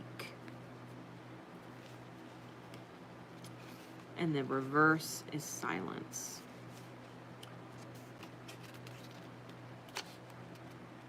This is the Holy Arcana.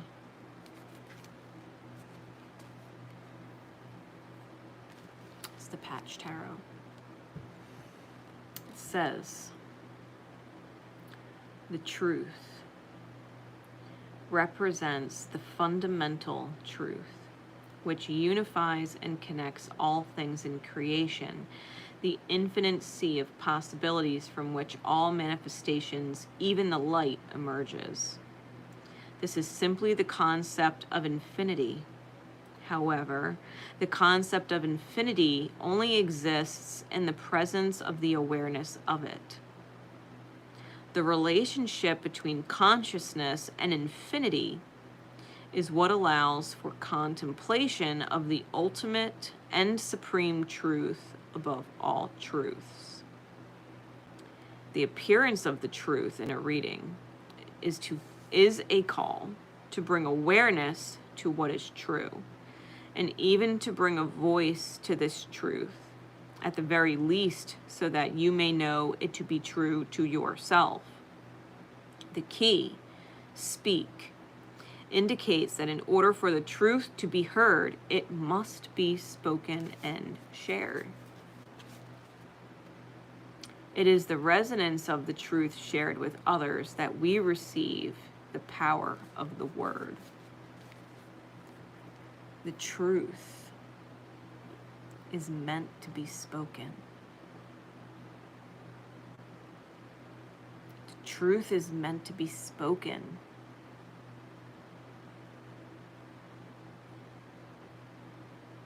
You can't hide from it.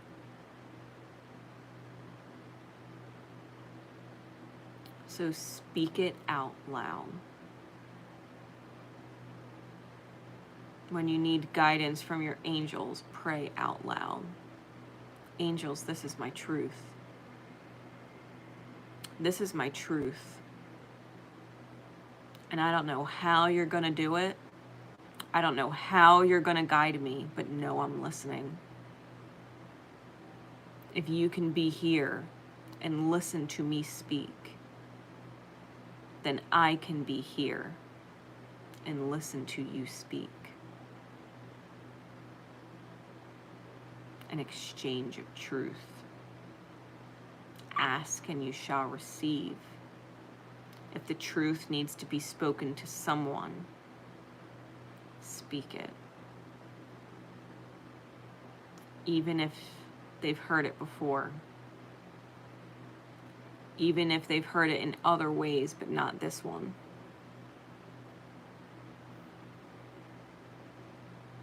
Whatever the truth is, this is a clear-cut sign to speak it. Think about that. Trapeze, it's like flying through the air to get to the other side.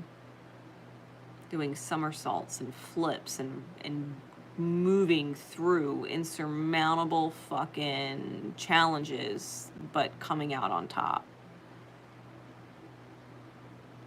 Knowing that the truth is an artist. The truth is an artist of creation.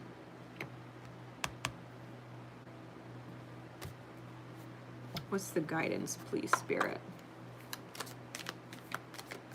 For secret codename Trapeze. What's the guidance?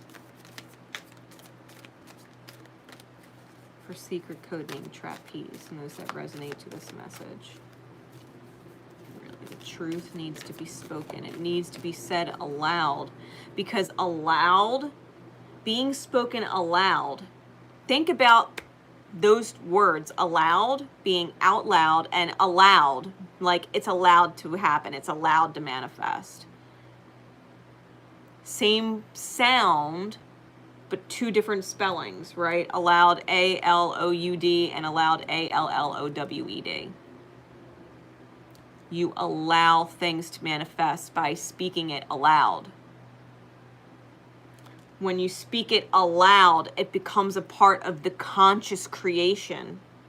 The conscious is that which is created, physically manifest in the outer experience, brought, allowed in the physical experience. Otherwise, it's subconscious. Ideas that stay in the mind, feelings that stay in the mind, inventions that stay in the mind, it's all subconscious.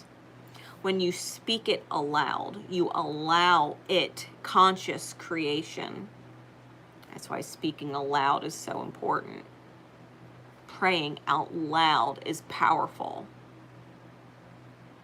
Spirit, I might not know what the highest good is. I know what I feel. I know this is my truth. So I'm praying for the highest good. I'm praying for the highest good of all. Because this is my truth, and I don't know how you're gonna do it, but I trust you. Speaking it out loud. Spirit, I don't know how you're gonna do it, but I trust you. I trust you.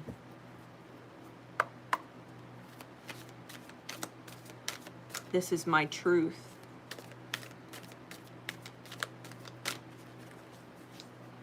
And then listen to what you're guided to do, what feels good to do.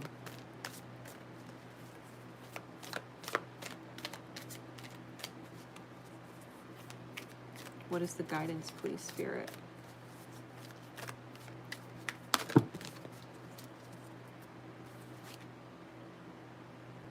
Spiritual connection. Saint Germain. Saint Germain, Ascended Master Saint Germain is closely related to twin flames in the violet flame. Heart healing, passion of the lion heart, and acceptance also all came out underneath of it. Really, we got Lionsgate energy, we got passion of the lion heart, heart healing, acceptance.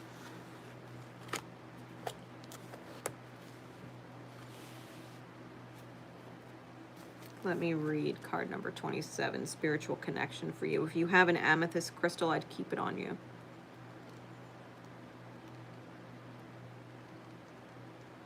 Card number 27.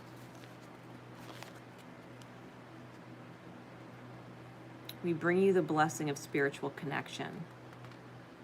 There are times on your life path when you will feel alone.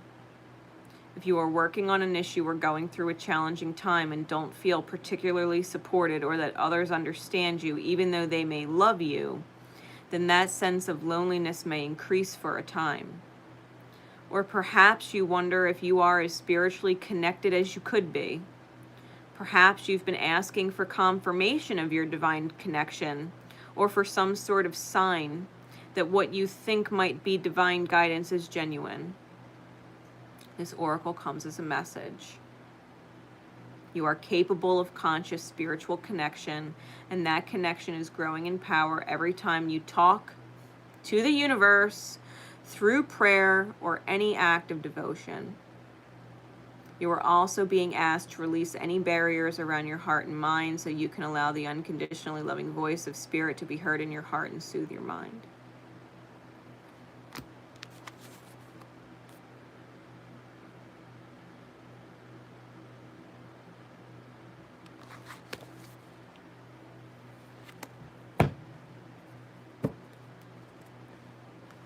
Speak it out loud. Spirit, the truth is, my body is in dis-ease. And I have love for a person that I know has a hard time loving me because of this dis-ease. So I don't know how you're going to do it. But I know the truth is I'm meant to be loved by this person and I'm meant to love this person. So I don't know how you're going to do it. But I'm ready to let go of the dis-ease. Take it from me, please. Guide me in the right direction to heal. Because I've got to jump through some spiritual hoops right now to make it happen. And I trust you. I trust you.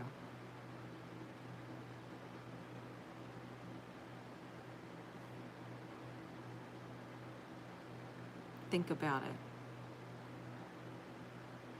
Does it bother you? Right? That there is a condition in your life keeping you from your truth. Keeping your truth from manifesting. So speak it aloud. Spirit, this can't actually be in my way. So I don't know how you're going to do it, but I accept my healing now. I don't know how you're going to do it. There's a passion in my heart that I can't shake. And the truth is this. They can't be with me in dis-ease, and I don't want them to be. But the truth is, I know I'm meant to be with them. So help me out. And take it, please. Because I got this lifetime right now. And I'm on a mission. I'm on a mission to love this person, which means I am on a mission to heal.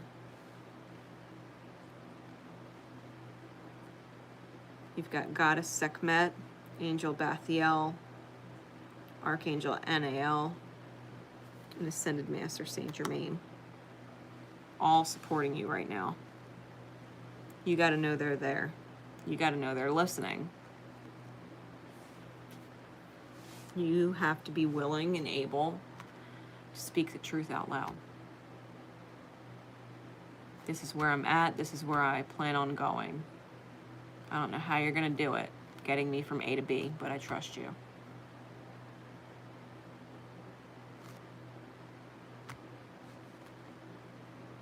I don't know how you're going to do it, but I trust you. For my Archangel Oracle, what other angel is with you, guiding you, and with what message do they bring?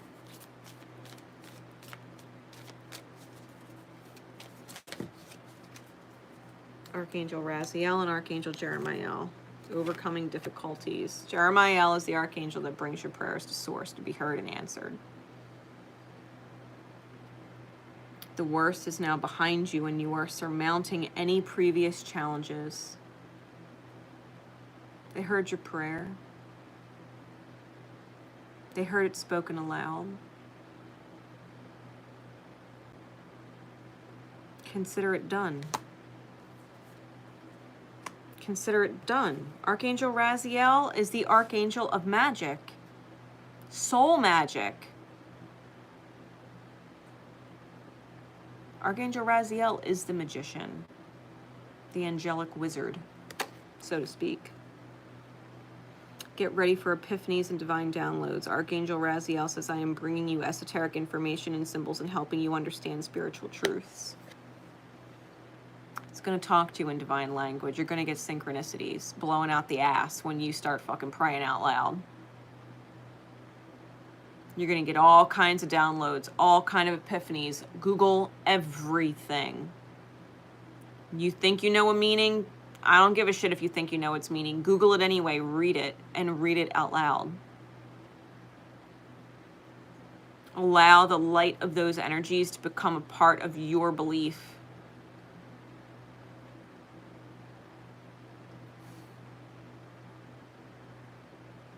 Talk to spirit. Talk to your own reflection. I can't tell you the importance of mirror work.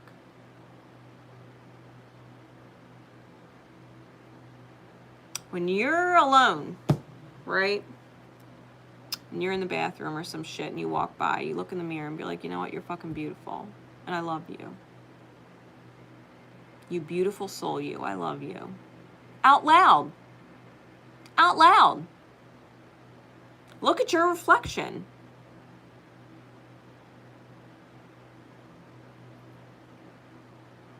You got this. I trust you. You got this. I trust you. Look in the mirror and say it out loud. I love you. I got you. You don't have to worry about a thing. I got it. It's under control. I got it. My energy is good. My alignment is good. I trust you.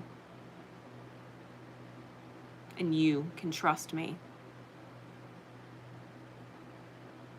I got you. I love you and I got you. Speak it out loud.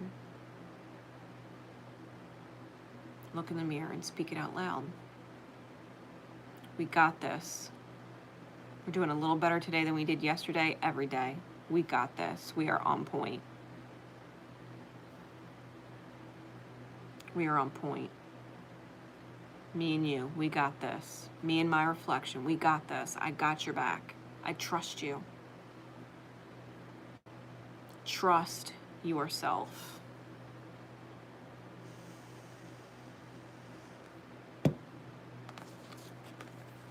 Look in the mirror and remind it, I will always consider you.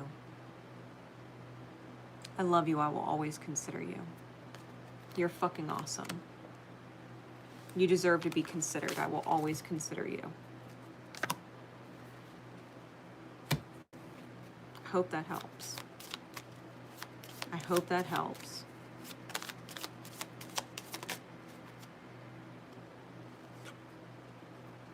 Yeah, meditate. Don't forget to meditate too. Take that time for yourself. Especially solfeggio frequencies, they are legit healing. All right. Secret codename Tiger Lily. Moving forward.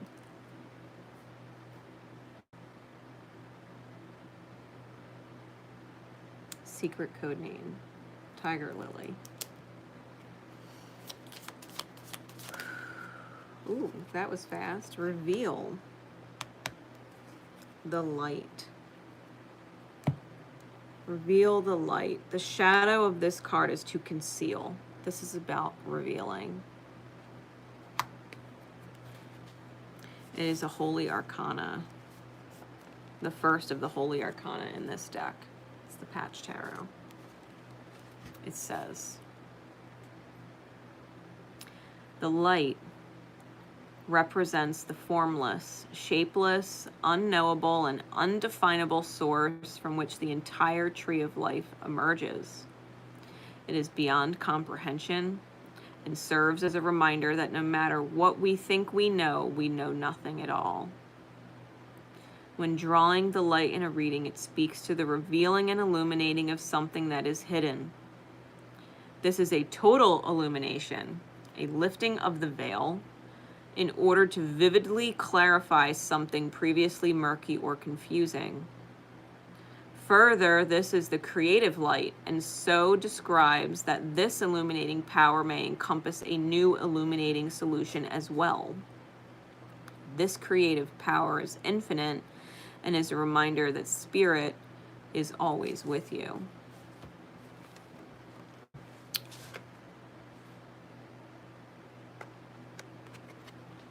The key or portal for this Lionsgate energy for you in order to unlock the portal, to step into a new realm of being, a new level of manifesting. It's calling you to reveal and or to embrace the reveal of something. If something is unclear to you, you may have to reveal that you're confused in order for it to become clear. If it's meant to come clear, regardless, it will. Understand it's okay to ask questions. You don't have to be afraid of feeling stupid, sounding stupid. Be like, listen, I want to move forward with this, but I need to be clear on something first. It's not that I don't trust, it's just we haven't actually talked about it. Or if we have, maybe I missed it. And I need clarity.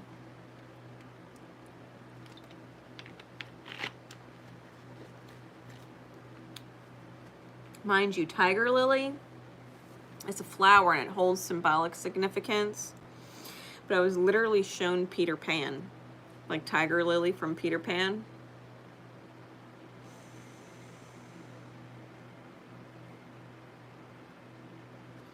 And if you think about the scene with Tiger Lily in the old school Disney version, Her hands are tied and bound behind her back, and she's sitting on the canoe waiting to get eaten by the alligator. And Peter Pan is calling Mr. Smee. Take the princess back to her people.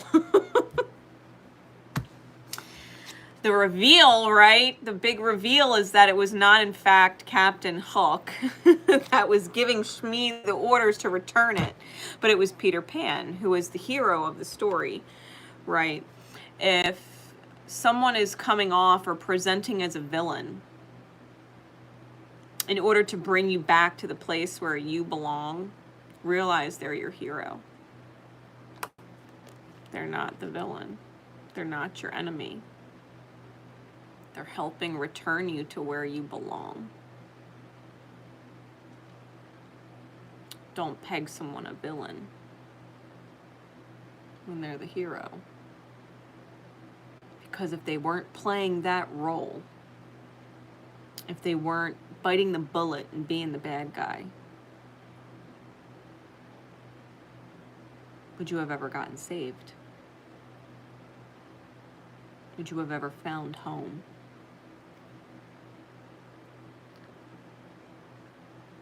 People in your past that have hurt you,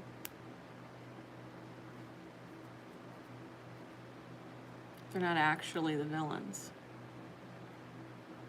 They're your heroes. They're pushing you closer and closer to your light, to your healing, to this moment.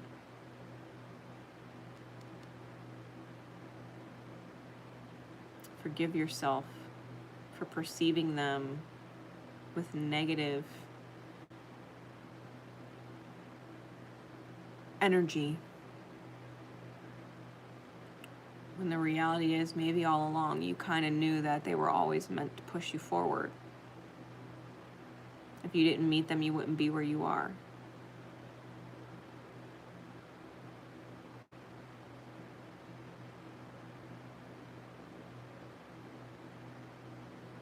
This is about removing the veil. People that we cross in this life that play that role,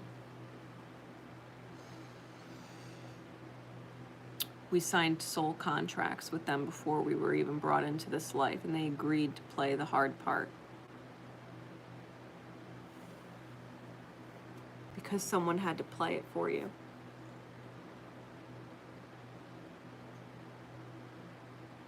Damsel in distress can't be saved and returned home and brought into her full potential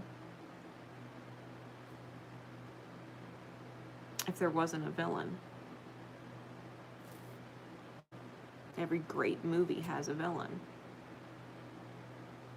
or the hero is not the hero. Whether the villain is a person or a circumstance or a time.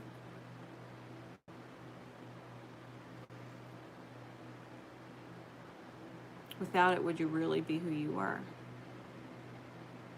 Would you have really grown without their presence?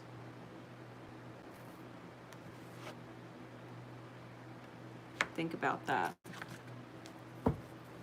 What's the guidance spirit for secret code name Tiger Lily? Getting through the portal, moving through the portal. What card above all others?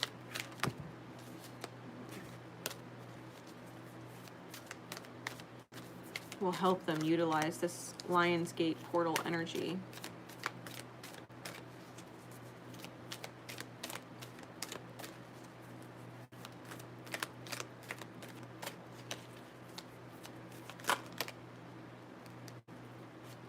Divine Alchemy and Heavenly Mercy. Ascended Master Mary Magdalene and Aqua Aura Quartz. And Angel Uziel and Smoky Quartz.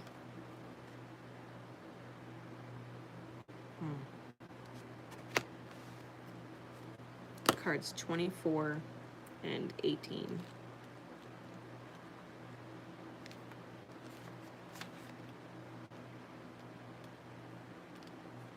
I'm going to read some for you.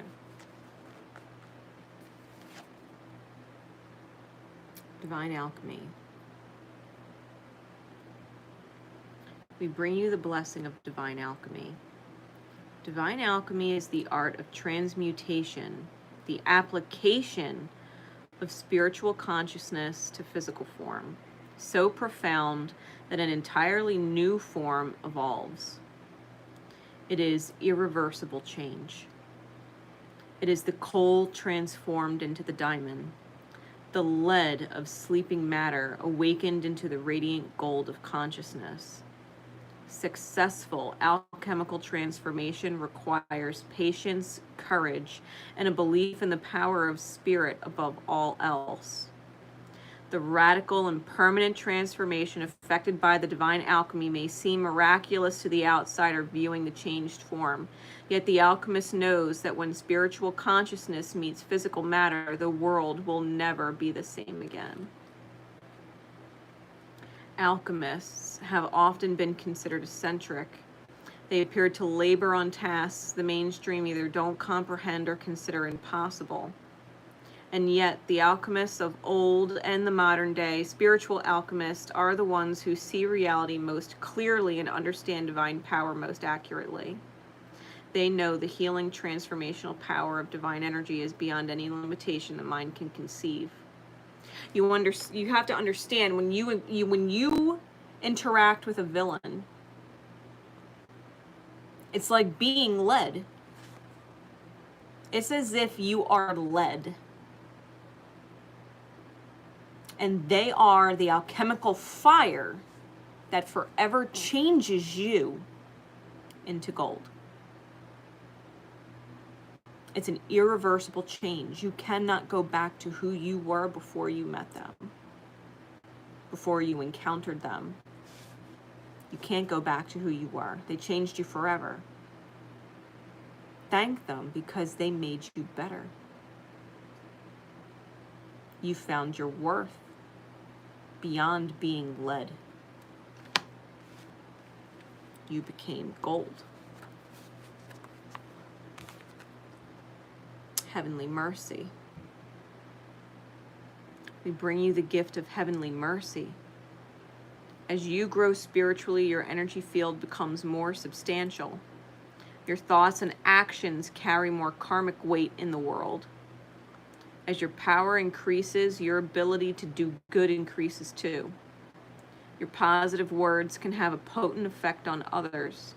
So too can the very human moments where you may be having an off day or unintentionally respond to another in a way that is not unconditionally loving. We do not want you to be afraid of becoming too powerful. Know that most often you are going to make a positive contribution with your power. We also know that sometimes you will wish you could, quote, undo a choice you have made and its effect. To help you, we offer our karmic protection, where the destructive impact of your actions is softened and the positive effect of your actions is enhanced. As you grow in power and impact, our gift of heavenly mercy will surround you, aligning your actions with divine will and blessing you, and all affected by you with divine compassion.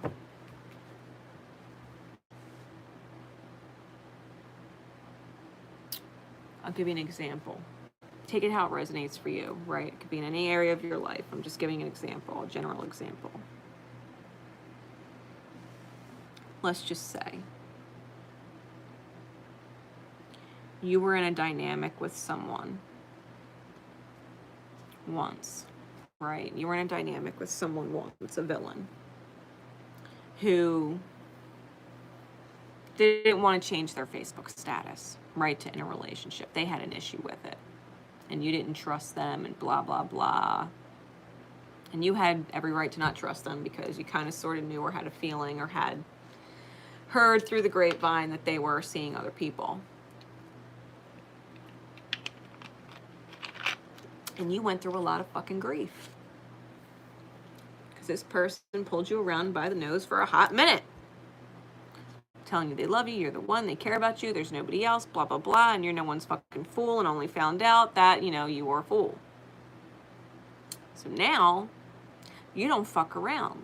If someone tells you they don't want to change their relationship status, you're like, bye. Bye. Sorry, I don't play that fucking game. Deuces. Been there, done that. You want to be different than everybody else? Put up or shut up.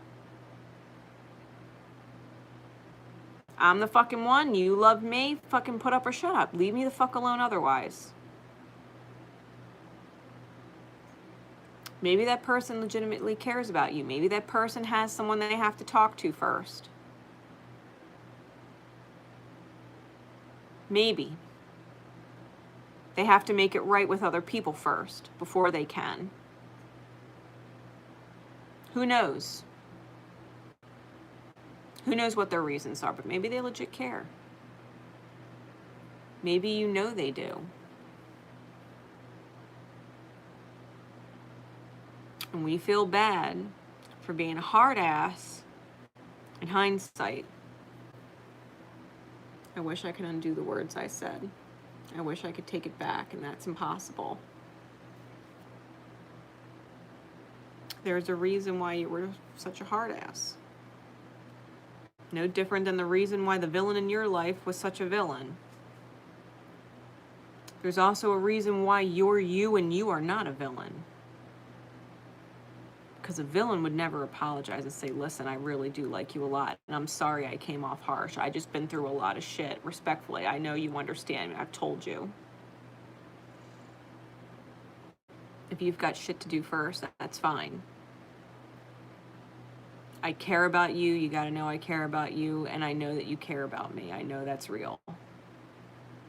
For what it's worth, I know it's real. I believe you. Actually believe you here when you tell me. So I hope you make it right sooner than later. Because I can't actually continue with you until you do. And I know you understand that. Because you're not an asshole. You're not a villain. You know what I mean? You might not be able to undo what you said. But you can clarify and reveal in your light what you really meant. Truly. Because that person will respect it, they'll respect you, and they'll get a fire under their ass, and they'll get shit done. And if they don't, you're free, and you didn't waste your fucking time. You didn't waste your time.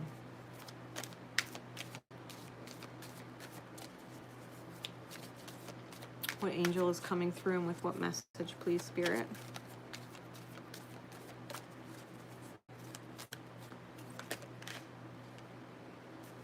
Remember who you are.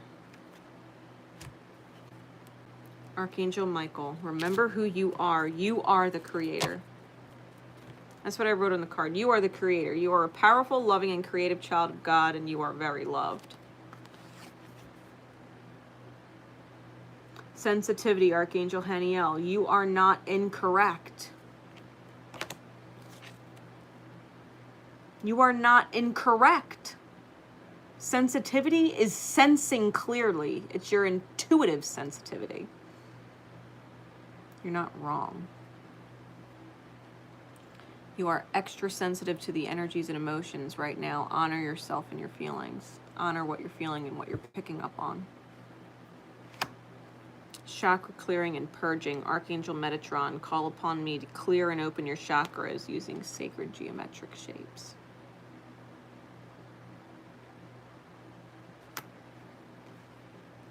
Remember who you are. You're not fucking stupid. You're not foolish. You're not. And if you feel like someone is making a fool out of you, it's because they are. And if you feel like someone doesn't intend to make you look like a fool, it's because they're not. Just because one person did doesn't mean another will. You know the difference. You know the difference. Trust yourself. You know the difference between Captain Hook and Peter Pan. You know the difference. trust. I hope that helps. That was secret code name Tiger Lily. All right, secret code name Dalmatian Jasper. Secret code name Dalmatian Jasper. Dalmatian Jasper is a great stone. If you don't know its properties, I would highly suggest Googling them. It is a root chakra linking crown chakra stone. It's a very powerful stone. I would look up its attributes. If you have one, I would keep it on you. If you don't, I would get one. It's coming through as your guardian, right? Crystal guardian. It's going to help you. All right, so Spirit, please, for secret code name Dalmatian Jasper. What is the unlock? Ooh. The crown. We got the crown.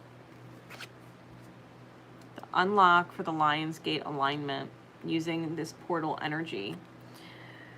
The crown is about completion and embodiment, where the adverse or shadow indicator is unfulfillment. Whatever is unfulfilling in your life has to be addressed. Whether it's your job, your relationships with friends, family, partners, where you live, the town you're in, your vehicle, whatever it is, it's unfulfilling. The way you look in the mirror, your wardrobe, what's unfulfilling? That's what needs to be addressed. This is card number 22. And it says, the crown. Upon emerging on the other side of the portal, Patch, which is the character of this deck, it's representative of us. On the other side of the portal, Patch experiences a new transcendent state of consciousness. He thought in the beginning that he could detach himself from his body and be a free spirit, but as he completes his journey, he realizes that spirit and body are one, and he is the supreme creator of his reality. His crown chakra is now fully opened. He looks out over the horizon with a feeling of familiarity, realizing he is back where he began his journey long ago, and then takes a step off this new cosmic cliff.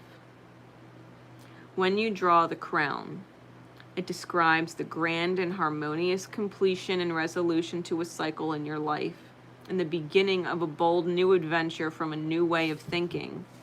It most often signifies ideas such as everything coming together at last, or experiencing mastery of a profession or craft. This card could even signify traveling to new places, both inside yourself and out in the world. In the most cosmic and esoteric sense, the crown represents the ability to take control of your destiny, embodying all that you truly are, and actively creating your reality with greater spiritual understanding and enlightenment. The crown, or the opening of the crown chakra, is almost like living in the out-of-body experience. Knowing that you're in the body, but that you're living an out-of-body experience as a soul. Your soul, right, your higher self, is bigger than just your body.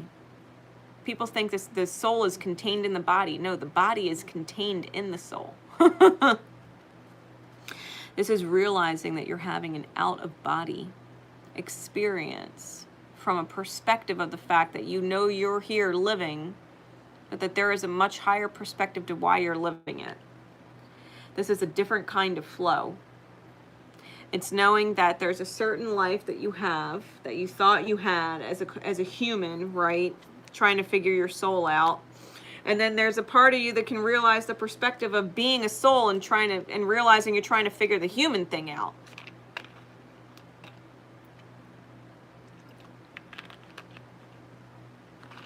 We're not humans trying to figure out our soul. We're souls trying to figure out what it's like to be human. And not forgetting that we're a soul. And we can go anywhere, and we can do anything, and we can create whatever we want. We can create whatever experience we want. This isn't about our human mind driving the experience. This is about our higher soul driving the experience.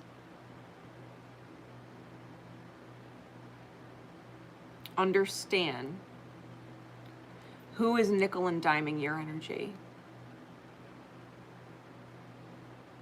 Understand who's nickel and diming your energy. What is nickel and diming your experience? What is taking from you or draining you in any sense of the word at all? And address it. You are the creator. This is your leap of faith. This is your life and what you're creating. You can do it. You can create whatever you want to create. Right? You could take a leap of faith on anything. Because the shadow, like I said, is unfulfillment. The shadow is unfulfillment.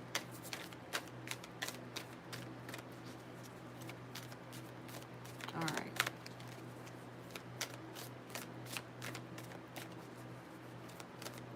What's the guidance, please, Spirit? Here we go. Rare success. Goddess Ziwang Mu and Stromatolite. Rare success. We're talking about cosmic leaps of faith. We're talking about rare success. Here we go. Card number 53.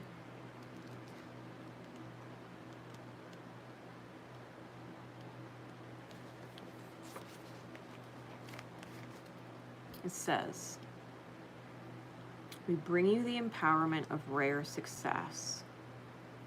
You are bringing something utterly unique, special, and precious to the world. Whilst there are creations that are worthwhile and valuable which can manifest swiftly, there are others that are labors of love requiring diligence, strength, and long-term commitment to bring them to life in the world. These exquisite creations are the divine manifestations of rare success, that which shall stand the test of time and offer a legacy of comfort, encouragement, and divine grace for generations to come. There are everyday acts of creation, and then there are rare acts of creation. Each plays an important part in the sustaining of life on this planet. An example of an everyday act of creation might be the cooking of meals. There is an art and a process, and it delivers a result in a relatively short turnaround time. This is very important to the sustaining of human life. Then there are the sacred and rare creations that serve life in special ways. Grandmother Goddess Ziwang Mu nurtures a garden of divine peach trees which bloom once every 3,000 years. The sacred orchard of Ziwang Mu is a beautiful mystery and one that gives us a perspective on timing. You could say that for the soul, immortality is a rare success. Cultivated over 3,000 years, it is a rare spiritual prize worth attaining. It cannot be hurried, however. Like the sacred grandmother and caretaker of the Garden of Immortality knows, some things are worth the wait. There is a capacity in you to bring through a rare success. To put it in more everyday terms, you are in this lifetime, and your soul mission for the long term and your creative potential this lifetime is far greater than you can currently realize. Even if you have ambitious spiritual visions for your life or a bold dream you want to accomplish, there's more you are going to birth through your life on this planet than what you understand right now. This will be a beautiful discovery to look forward to, and also a reminder that there are bigger plans afoot, and sometimes your needs for immediate results has to be sacrificed to the timing needed for the success of a greater purpose. These leaps of faith, these cosmic leaps of faith,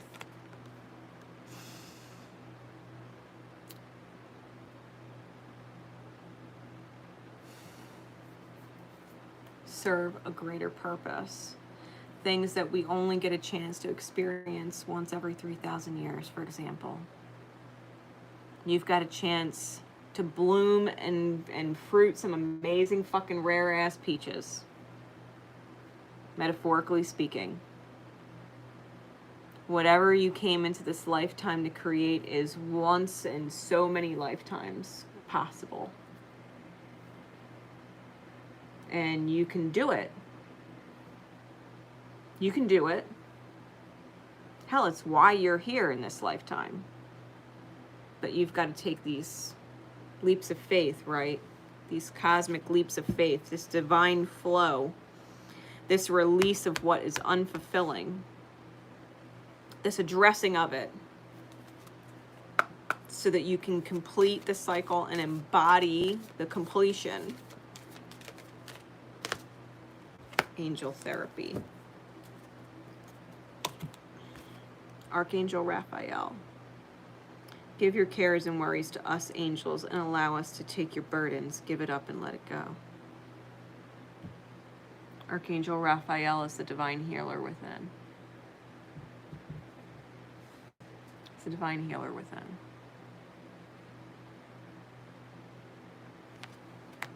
It heals your relationship with yourself and what you're able to create. Archangel Raphael, I call you into my being to release me from my burdens and my worries. I willingly let it go and give it to you to transmute and heal so that I can move forward on my mission here. Whatever that may be. Sometimes the mission is super fucking grand. Sometimes we become famous and shit. Sometimes it is being there to love the one person who needs to be loved so that they can change the world. Sometimes our greatest mission is to overcome our fears and to overcome our hurts and to overcome our pain and to push through what is seemingly impossible because someone truly needs it. It's the rare success that we grow within ourselves to ripple to someone else. And whatever it is for you, you're being called to embody it so that it can create what it was always meant to create. On a real note. I hope that helps. If it's not fulfilling on some level, a little or a lot, address it. And if you gotta let it go, let it go. If it's not fulfilling, let it go. Anything meant to be in your life will always come back in a more aligned place, no matter how many times you let it go.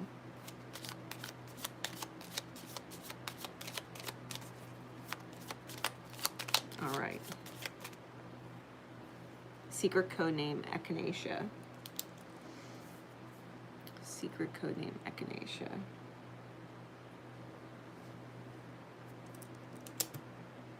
Echinacea is a natural antibiotic, first off. That's why a lot of people drink Echinacea tea when they're feeling unwell. It is also a crown chakra herb. So if you need crown chakra opening, help with your crown chakra, help with having faith in quote-unquote impossible circumstances, drinking Echinacea tea can help you with that, okay? So here we go. Spirit, what is the Lionsgate alignment energy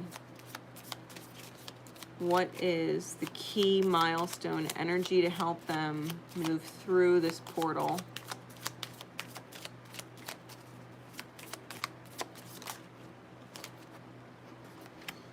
Intuition, the priestess.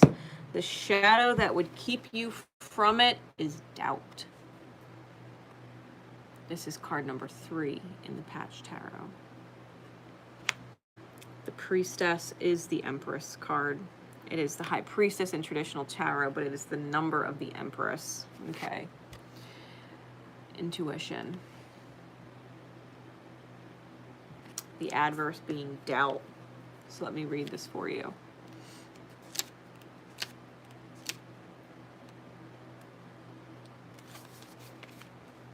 The priestess.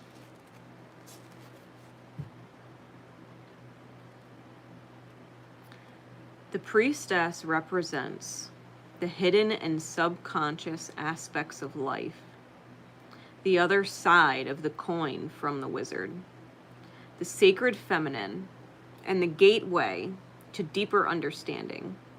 She invites us to observe and contemplate the underlying motivations behind our experience. These stimuli become evident once we pay attention to our intuition, our dreams, and the symbolism that presents itself to us as we go about our lives. This is the veil between the seen and unseen worlds, a key to the mysteries of the universe. When you encounter the priestess, you are called to take a second look at your current position. There may be some vital information that is being overlooked. Instead of looking at objective facts and statistics, pay attention to the subtle, intuitive signals that your body and heart send your way. There is untold wisdom to be gained when you take the plunge to consciously feel your subjective experience and bring it to the surface. Trusting the intuition, right? Being able to read between the lines. It's like someone's saying one thing, but their body language is saying something else. But you get a vibe about something else. It's like dealing with someone with strong Piscean energy in a sense. Because Piscean energy will never actually say what they mean. God bless them. They say what they want. They say what they want to be true, but not what they actually feel. It's like, no, I'm fine. It's fine. Do what you need to do. Do what you want to do. Do whatever is good for you. And on the inside, they're like, but I don't want you to do it. I want you to choose this. I want you to show me that you'll choose this and prioritize what I want, but I won't tell you what I want. I'm hoping you could read my mind. You know, it's that kind of energy, right? No, it's fine. Go ahead. Go out. Enjoy time with your friends. And that the whole time you don't want them to be out, but you know they were meant to go out, and you know you can't tell them not to. You know what I mean? It's like, it's that kind of energy. It's like knowing when someone is saying or doing something because they're supposed to, but intuitively picking up on the signals and reading it anyway. You know, this is truly a Piscean card. It's linked to the moon in this deck, but the High Priestess is linked to Piscean energy. It's reading between the lines. Like, and you might really want to go out, but the fact of the matter is, if you read between the lines and know that person really wants you to stay and they really just want a night in with you, and maybe it's been a while or whatever, then maybe you choose to stay. Maybe you choose to stay home. Like, you really did want to go out, but you could tell this person actually really wants to curl up and watch a movie and blah, blah, blah with you. Maybe you do that often already, and they just want to keep doing it because it's their favorite fucking thing. You could speak it because your intuition feels it and address it. Be like, I know you really want me to sit in and hang out with movies, and I promise you, you know, I'm going to go out and enjoy these people tonight, blah, blah, blah, blah, blah, but we will have a movie night, I promise. I'll make it up to you. You know what I mean? Like, addressing what you're feeling intuitively. They're not saying it, but you're feeling it. Really, my nose just started, it's going crazy, man. Listen. Don't doubt. Don't doubt, right? Speak it out loud if you need to speak it out loud. Divinely confirm if you need to divinely confirm. And when I say divine confirm, I mean speak it out loud so that it can be confirmed or validated. And if that person says, no, it's fine, you know, I don't care, blah, blah, blah, be like, all right. But I know, like, you know, I know, right? Like, you can say otherwise, but you know, I know, right? You know? Trust your intuition. Trust your intuition. Don't doubt yourself. Don't doubt what you know. The priestess fucking knows. The priestess fucking knows.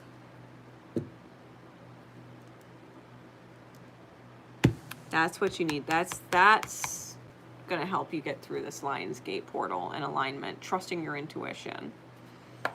Reading between the lines. Reading the energy. Words are words. Energy is energy, and energy is the true language. Energy is the true language. Energy is a universal language.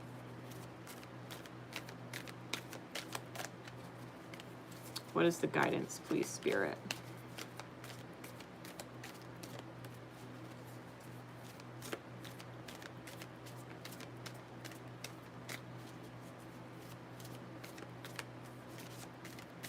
For secret code name, Echinacea. Intuition is divine guidance, right? We're talking about the crown chakra.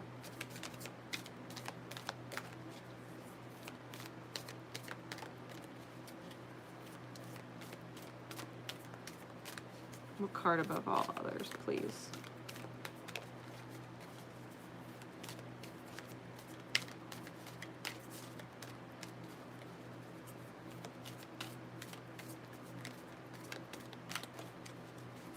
For secret code name, Echinacea. What card is going to help them move forward through this portal? What guidance?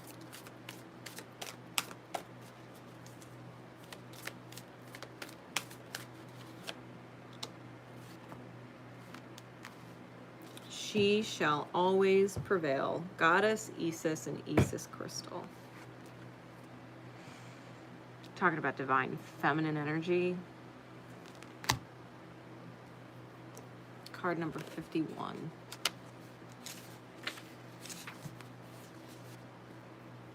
It says, we bring you the empowerment of she shall always prevail. There is something magnificent in the human spirit when one chooses to believe in oneself, right? We're talking about letting go of doubt, right? When one chooses to believe in oneself. Life rallies to strengthen and encourage it. It is the expression of will to live, not from a place of fear of death, but of a brave, divinely defiant boldness that refuses to give up on what matters most. You have had your share of heartbreak and disappointment, and yet, rather than bitterness in your heart, you choose love. You have your moments of doubt and despair, and yet, deep in your heart, you choose to continue on. You have the spirit of Isis in you, and just like the universal mother expressing herself through Isis, you too shall prevail. Sometimes we just need to know that everything is going to be okay, no matter how impossible the odds may seem. If we know that it's going to work out somehow, we will keep going. We might not have any clue how it's going to work out, but if we trust the divine, it will be a matter of curiosity rather than uncertainty that we hold towards our future. Trust yourself. Trust your intuitive knowings, and instead of doubting, be curious. Instead of doubting if the universe can do it, be curious as to how it's going to do it. I'm curious, universe, how you're going to pull this one off. I'm curious, Spirit. Because intuitively, I know this is what I feel. I know this is the truth. I sense it. I'm curious to see how you're going to pull it off.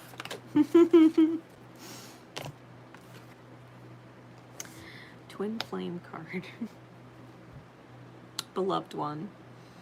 Archangel Shamuel, I'm helping you with your spiritual soulmate relationship. That's my twin flame card. I wrote it on there. Beloved one. You know in your intuition. You know in your intuition. So instead of doubting, Spirit, I know I sense it. And I don't doubt my sensing. I believe it 100%. So I'm curious how you're going to work this one out. Curious. Not in doubt. Very curious. Very curious. Divine feminine energy allows you to receive. It allows you to receive. You give what you get, and you get what you give. Right? I hope that helps. That was secret codename Echinacea. All right. Moving on. Secret codename Confetti. Secret codename Confetti. What is the milestone energy helping them align with this Lionsgate portal energy? Right, this is Lionsgate alignment. What is the milestone helping them move forward into the next level of being? What is it? Secret codename Confetti.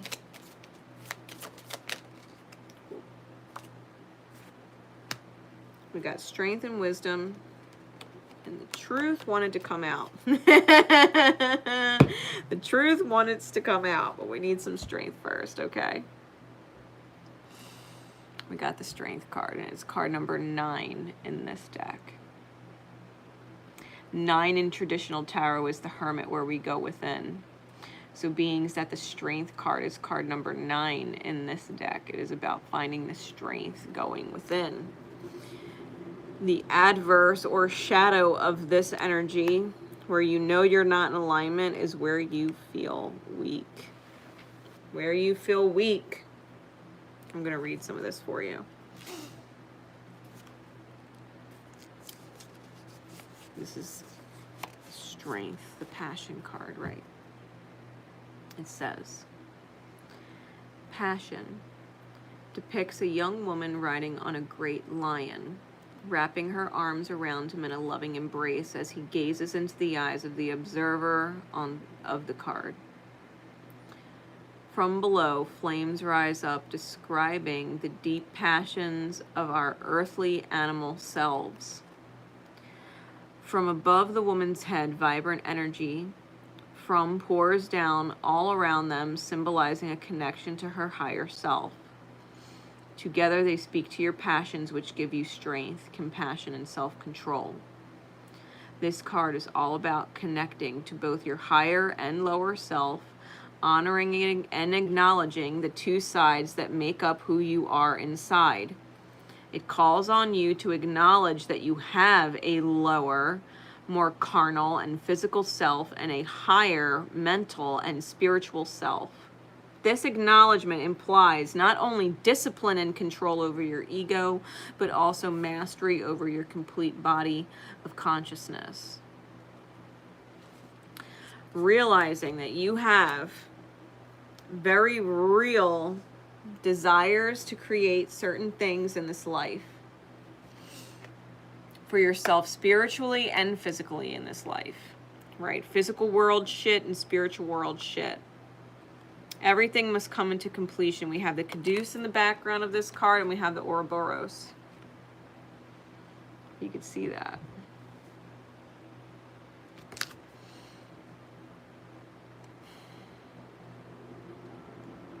We have the Eye of Ra on the card. Not the Eye of Horus, but the Eye of Ra. And they are different. That is the Eye of Ra on the lion's third eye. Okay. The Eye of Ra is different than the Eye of Horus. So listen, I would look that up. I would look that up and Google that. Know that your higher self is with you all the time. Know that in order to manifest certain things in this life, you have to incorporate your higher self. And in order to incorporate your higher self, some things have to be acted on. You need your physical self to do things in order to create things. You can't sit on your couch all day and do nothing and expect miracles to fucking happen. Our spirit uses us, human form, to create what we want. They need each other. The higher self needs the human experience, and the human experience needs the higher self. They have to work together.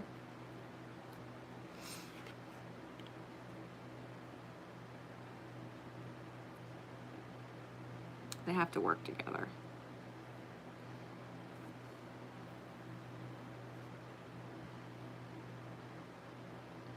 This is about you getting really clear on what it is you really want.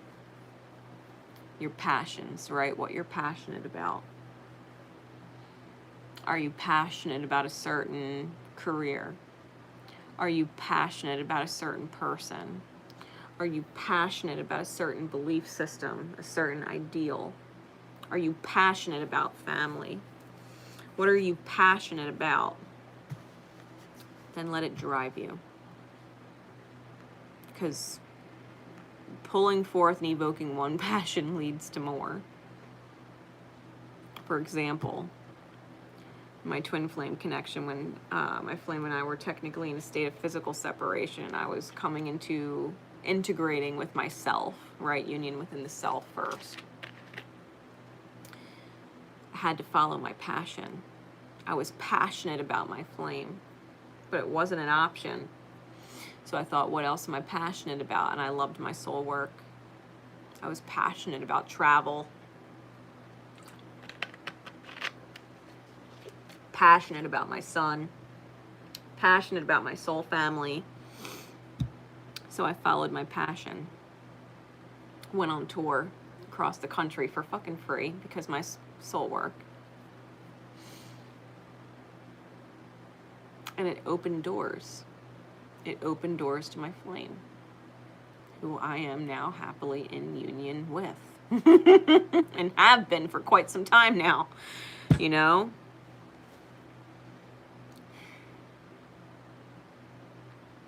Whatever you're passionate about, you've got to allow that passion fire to create, because passion is intrinsically linked to the sacral chakra. That is our creative beginning, right? It is the seed, it is the womb, it is that energy. You've got to unlock sacral energy. Unlock sacral energy. What is the guidance, please, Spirit? What is the guidance for secret codename Confetti? Because Confetti, you've got reason to celebrate. Yeah, already there is value. Card number 43, Goddess Matangi. I don't know how to actually pronounce it, so forgive me, Goddess, for butchering your name. And Heliotrope. Matangi. Let's see. Okay. I'm going to read it for you. Card number 43. It says, already there is value. We bring you the empowerment to see that already there is value. It is natural for creative energy to become excited by new possibilities, new ideas, and new forms. It is also possible, however, for creative energy to become engaged in liberating the undiscovered value within, that which already exists, polishing it until it shines with divine light. Sometimes there is a need to shed the past and all associated with it completely, starting afresh. However, at other times, there is something of value from the past that can, if allowed to bask in the light of your creativity, become very valuable for your future. In your enthusiasm to move forward with life, Don't forget to take the value that already exists in your world along with you. The strength to take what has value with you. Sometimes that is simply the lesson. Sometimes that is simply the growth. Don't revert back to your old self and forget what you learned in an experience. It's almost like knowing you're moving to a new place, but not getting rid of all your old furniture. Why throw it all out? You know, it's like letting go of a relationship and going back to being, 20 and promiscuous when you're 30. It's like, do you really want to go back to meeting people at bars? It's like, what did you learn? How have you grown, and can you take it with you? Did you learn your value? Did you learn your worth? Don't lose that moving forward just because whatever occurred ended. You know what I mean? Whatever you're meant to take with you, take it with you. There's already value. There's already gain. There is already substance, right? There's no reason to actually burn everything to a clean slate, crisp, whatever. There's value there. Don't forget what you have. Don't forget what you've obtained, right? There's value in it. Archangel Sandalphon and gentleness. And Archangel Sandalphon, gifts from God and coming blessings. So Archangel Sandalphon is coming through. Okay. It's God's soul song.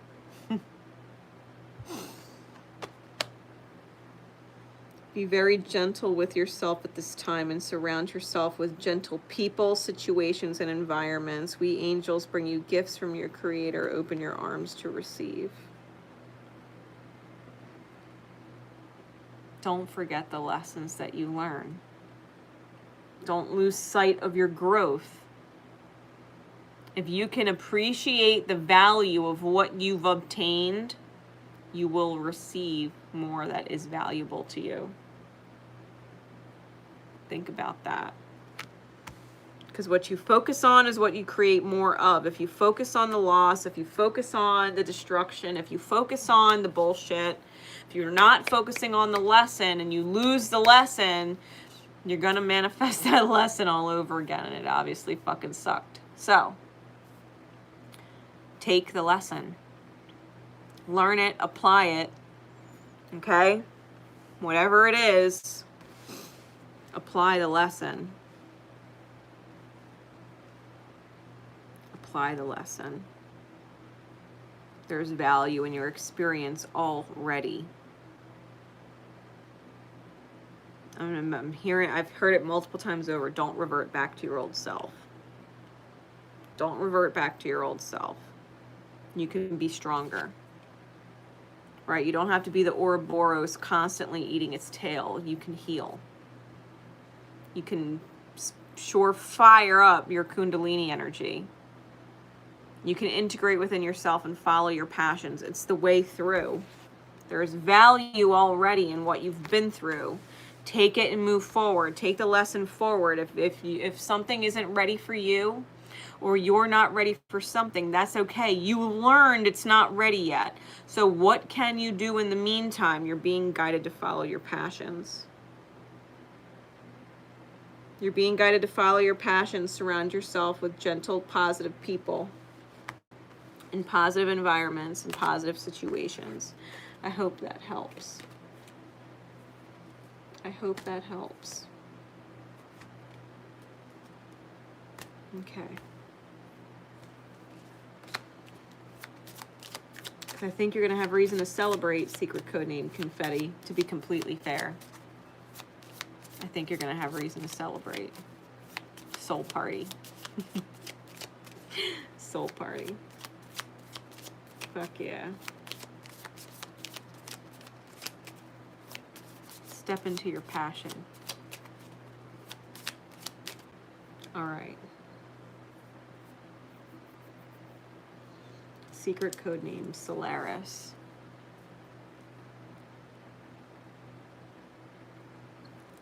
Secret code name, Solaris. Spirit, what's the milestone energy? What is the key to help them through the Lionsgate portal into alignment? Faith. The Star card.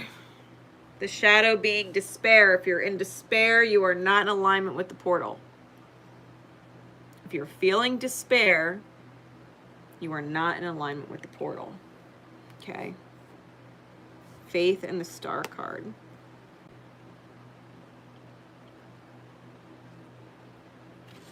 And this is from the Patch Tarot. It's actually card number 18 in this deck. Forgive my nose, guys. It's been going crazy and itching ever since I came down here and started reading. It's been unreal. It's been unreal. To me, the nose is always connected to the third eye, right? Because the nose it has the bridge to the third eye. It's been going nuts. So, the Star. It's my Patch Tarot. The Star depicts Patch as a celestial goddess embodying the spirit of Aquarius, who raises a cup to the heavens to receive and transmit tremendous inspiration and hope from the infinite cosmos above, and channels it through her body into the earth below through another cup. In this, the Star represents the guiding light, the renewal of inspiration and faith that moves through us and lifts us up high. It is the reminder to always follow our dreams. The appearance of the Star beckons you to connect with your faith at the highest level and use this connection as an inspiration to bring your dreams into the world. The stars are very far away and indicate that there may be some time required to pass before we can bring these dreams into a complete fruition. But we could still have faith, live an inspired life, and express ourselves fully. This inner resolve sets a course toward the future we wish to realize. The Star is about having faith that even if it manifests sometime in the future, that it is going to manifest in the future. To not fall into despair. It's like on the twin flame journey when people freak out. They're like, oh, I'm not with my flame and it's been so long and I don't know why and I'm losing hope. Ah.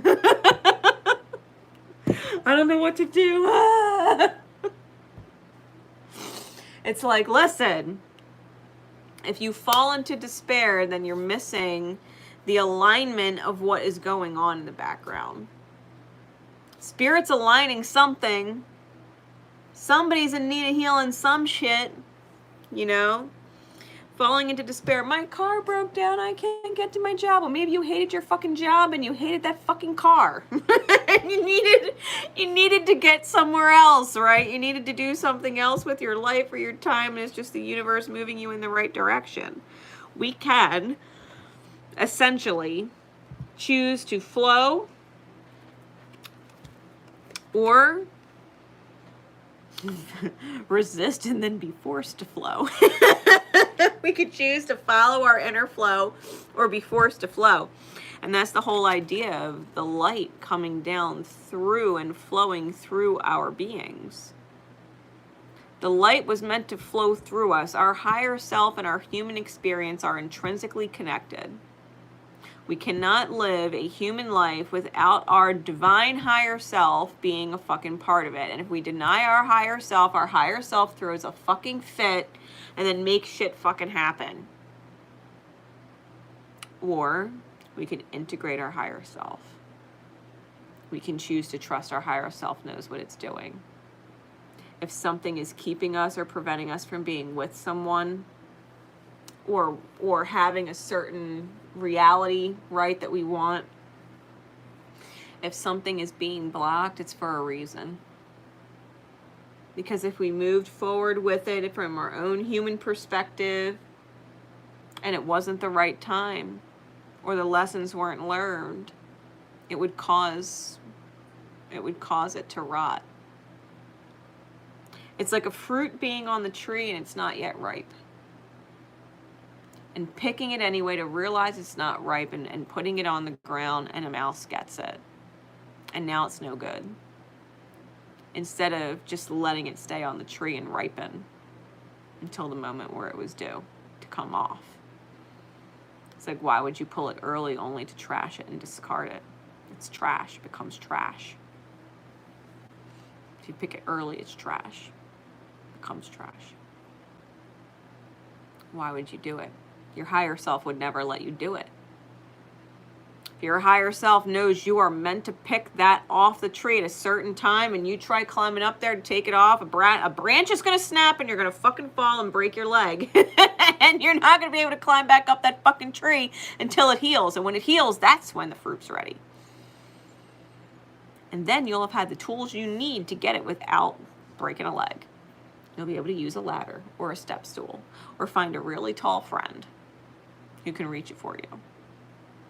You'll have come across the right things that you need to get it without hurting yourself. Spirit said, hey, sorry, you would have ruined that. Sorry, I'm blocking it from you right now. It's not possible. You'd ruin it. The energy you're in, you'd ruin it, right? This is about healing. The Star card is about healing. It's about having faith and not despairing. Aquarian energy is about seeing the higher perspective. Why Spirit does what it does. You don't have to understand it all, but you have to trust. You have to trust in what you don't always see. Because your higher self has a different perspective than you down here. And we are not alone. Our higher self is in this human experience, whether we like it or not. We are not living this life alone without our higher self. Nope. What is the guidance, please, Spirit? What is the guidance?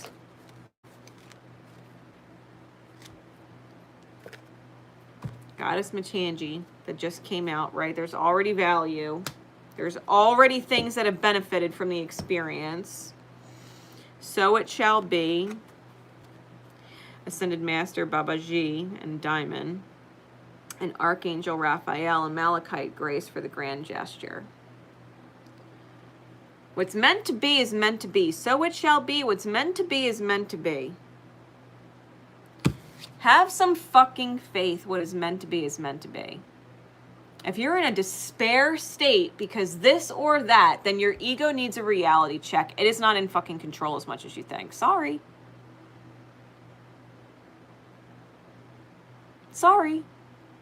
You have a higher self that actually gives a shit about you. Because it knows your leg will heal. But it knows once that fruit is gone and trashed, it's fucking gone.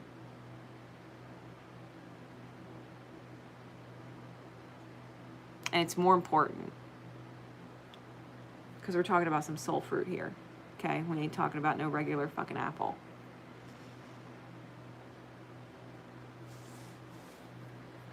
Grace for the grand gesture. Let me read that for you. Card number 15.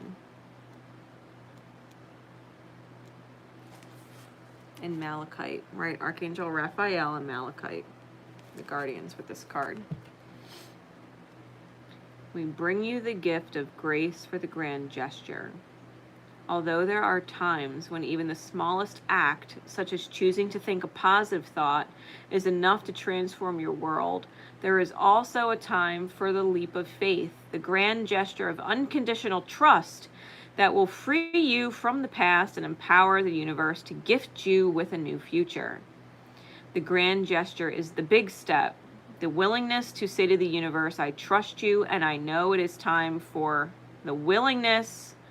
And I know it is time for life as I have known it to give way to a bigger, bolder experience. I trust you and I know it is time for life as I have known it to give way for a bigger, bolder experience. And I am willing to allow you to lead me into it.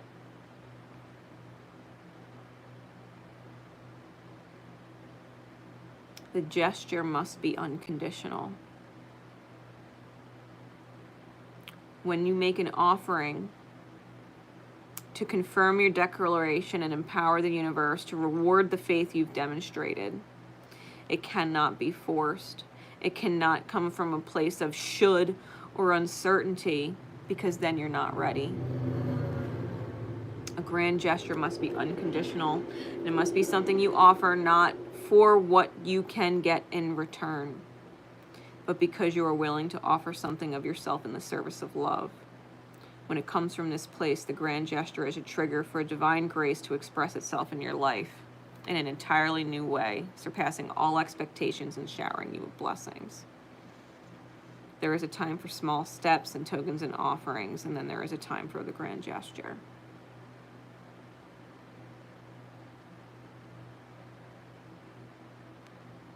Don't be deterred.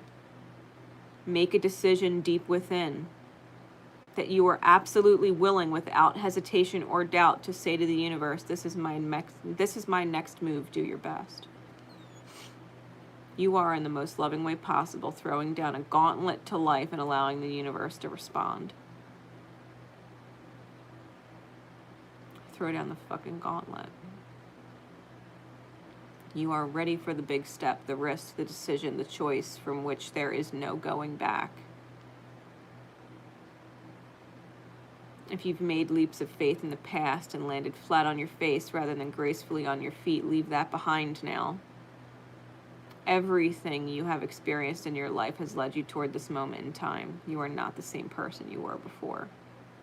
You're stronger, wiser, and more ready for the beautiful adventure life has in store for you. Give some love to your mind.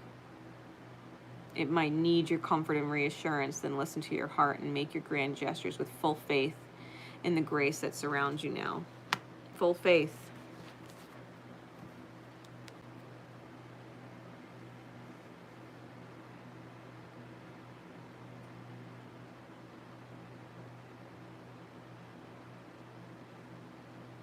Let your heart heal. Let your heart love and be bigger than the last time you let it be big and got hurt. Let your heart love and be bigger.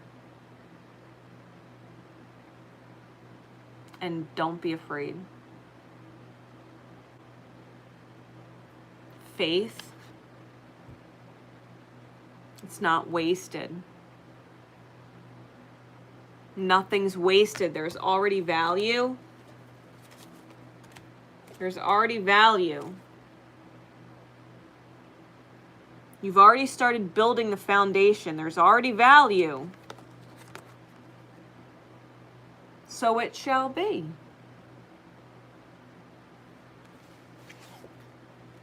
Take a big old leap of faith. Spirit, I'm doing it. I'm fucking doing it. Go ahead, try and stop me. Try and fucking stop me.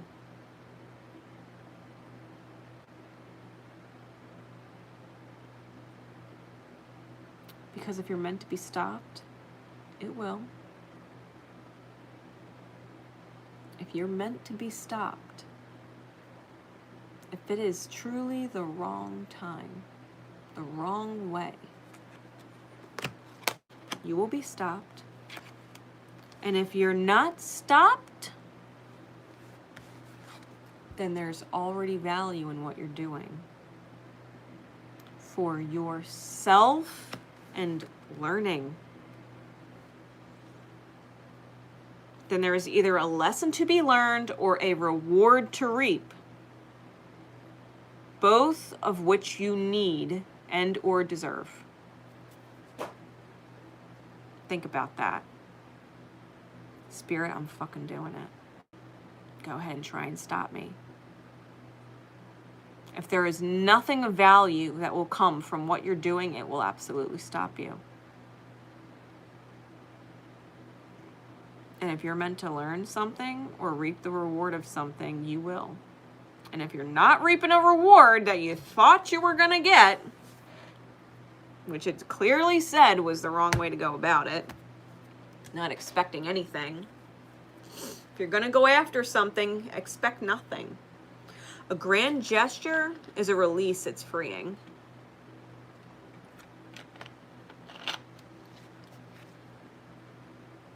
Expect nothing.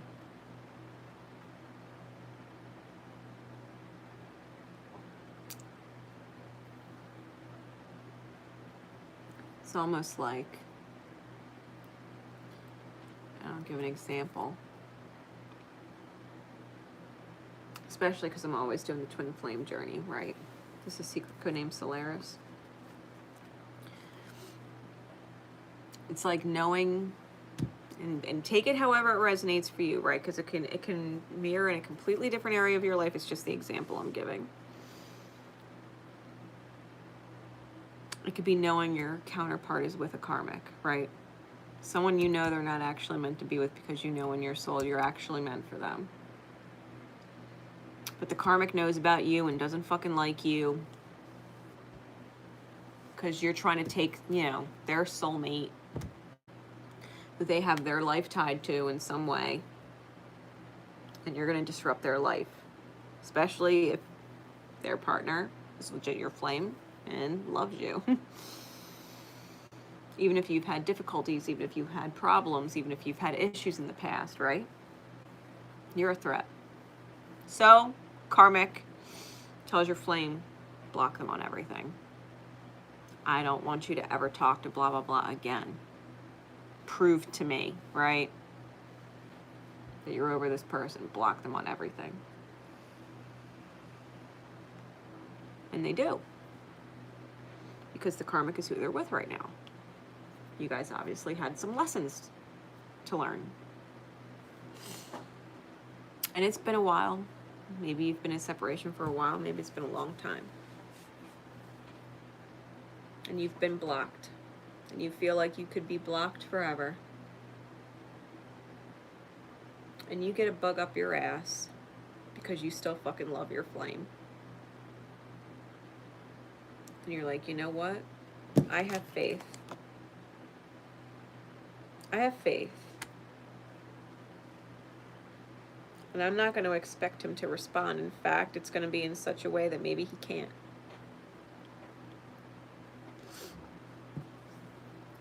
Maybe because I still know his number by heart, or I know his Facebook by heart, or he doesn't have every single friend that I have blocked forever.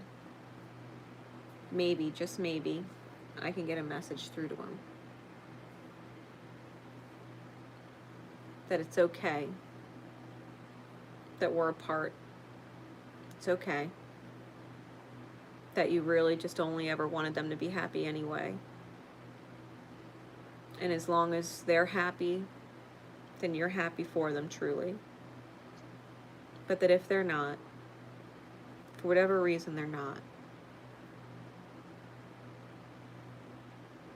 that they know you're still there for them and you love them and will always love them. No matter how much time passes. You could never find it in yourself, ever, to hate them.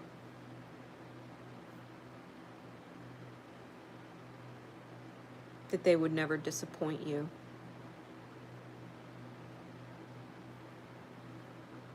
And you just wanted them to know that. They don't have to respond because, to be honest, if they're truly happy in their life, you wouldn't want to interrupt it. You wouldn't dare. But in the event that they ever find themselves unhappy or unfulfilled, to know you're still there for them. That your love is still there. That's a grand gesture. As an example, right? As an example. It's having faith in knowing what is divine for you and allowing it to come in and manifest through your actions. A grand gesture. And so it shall be. And so it shall be. Spirit, what angel and what message is also coming forth for secret code name Solaris.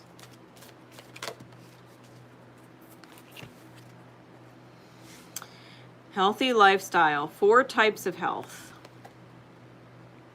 This is about a healthy lifestyle. Eat healthy diet, get adequate sleep, and exercise regularly for optimal health. This is physical health, emotional health, mental health, psychological health, financial health, right? Whatever you want to call it. Physical health. Physical can be the body, it can be money, it can be financial. It's physical world. Spiritual health is psychological health. 4 types of health. You can't be healthy and in a state of despair. If you're in a state of despair, you're not going to sleep right. You're not going to eat right. You're not going to be thinking about the things that you should be thinking about in your life, like yourself and what you're doing to be productive today. If you're in a state of despair, your 4 different types of health are bullshit. Call on Archangel Raphael. Archangel Raphael, I call you into my being to address my health, my overall health, and to help see it improve. Have faith. Have faith that what is meant to be will be. There is already a foundation started, and if you put out a grand gesture with no expectation, and I do mean no expectation,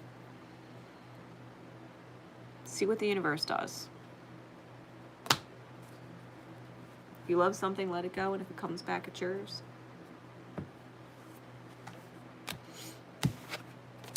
You'll figure it out. You'll figure it out. Trust. Fucking trust, man. Moving forward, secret code name, the golden thread. Secret code name, the golden thread. Here we go. Spirit, please. What is the milestone, the key through the Lionsgate portal energy, the Lionsgate alignment, right? What is the milestone or key for secret code name, golden thread? What is the key through the portal to be in alignment with this Lionsgate for secret code name, the golden thread? The Child or the Fool card. Possibilities versus distractions. If you're distracted, you're not in alignment with this portal. If you're distracted, you are not in alignment with this portal. This is about the possibilities. This is about understanding the possibilities. It says, this is my patch tarot, okay? It says the child is the spirit of the unbridled possibility. Within him exists all potentials, all stories, all journeys, all awareness, and all ideas. All of this exists within the child because he is nothing and everything, represented by 0 and 1 put together, creating phi.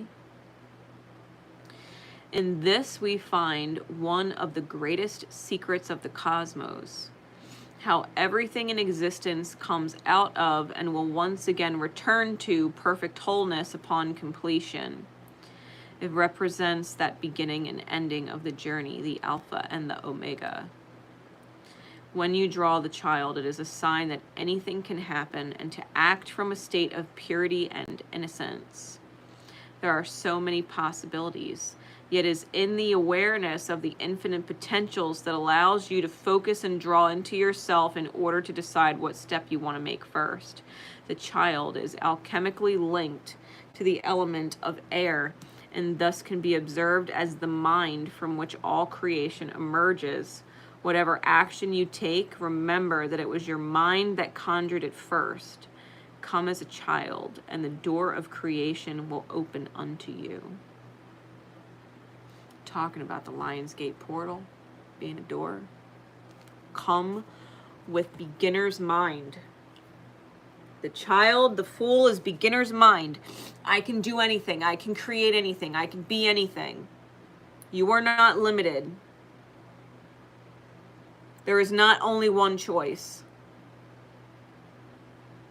There is a multitude of choices and a multitude of possibilities every time. We choose how we feel every time. We choose how we react every time. We choose what we think every time. We choose what to believe every time. We choose what we want to say every time. We choose it. There is a million ways to say something. You can scream something. You could be insistent. You can be firm and not yell. You can be very kind and clear. You can be empathetic. You can be compassionate. You can be stubborn. You can be a million things in any given experience. The possibilities are limitless because you are a limitless being. Beginner's mind does not believe in impossible. Impossible is a made-up fucking farce. Everything is possible. You can't be distracted by the idea that something's not possible. If you're thinking about, oh, it's impossible, then it is. It's like that Henry Ford quote, whether you think you can or you can't, either way you're right. Whether you believe something can or can't be, either way you're right. You have to be able to open the mind, a beginner's mind, of all possibilities. All possibilities. You were taught maybe that when someone does this or someone says that in this way or that way, that this is the way you're supposed to react. But maybe you can react differently. Maybe you can react differently.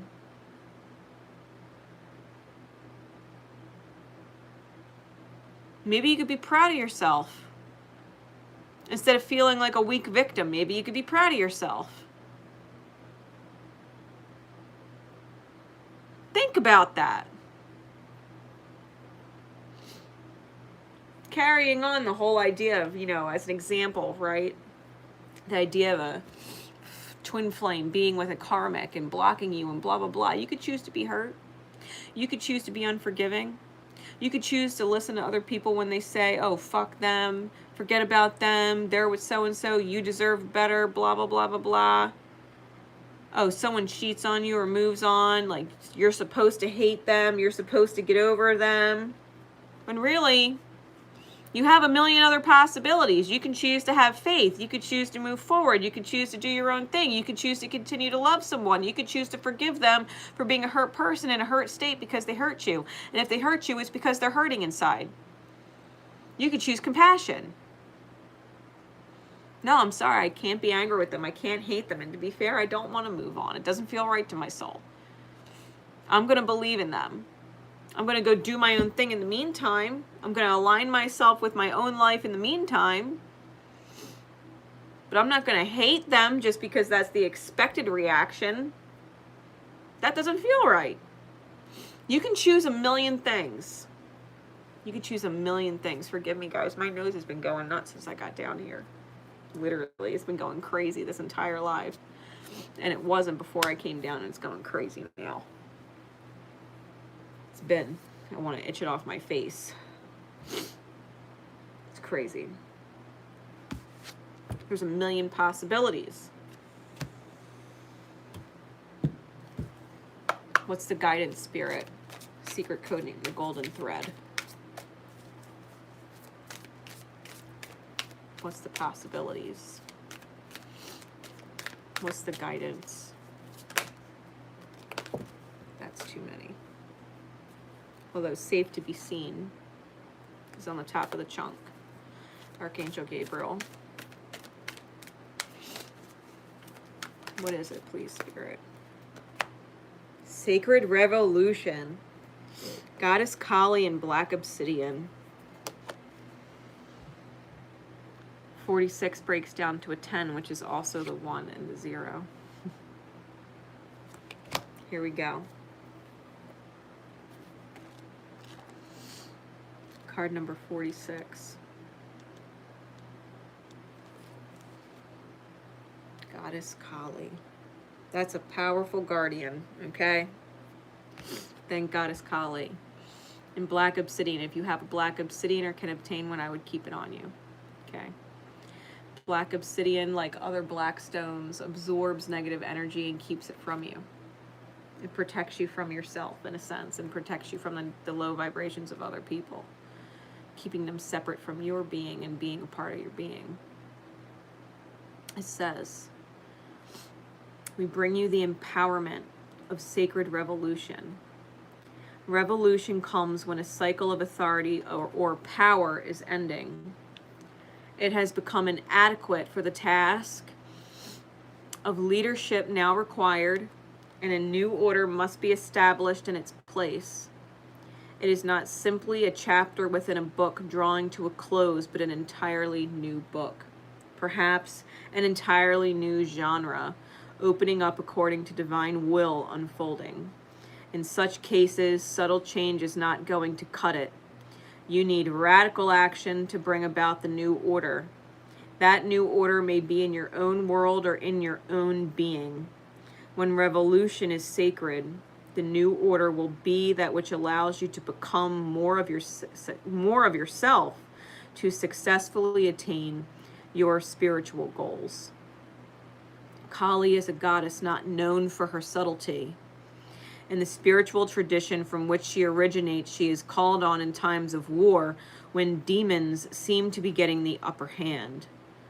She is the only warrior determined and vicious enough to destroy the destroyers. She is unstoppable, except for when divine consciousness tells her that her job is done. Her appearance marks a time of sacred revolution that cannot be stopped until it has come to successful completion.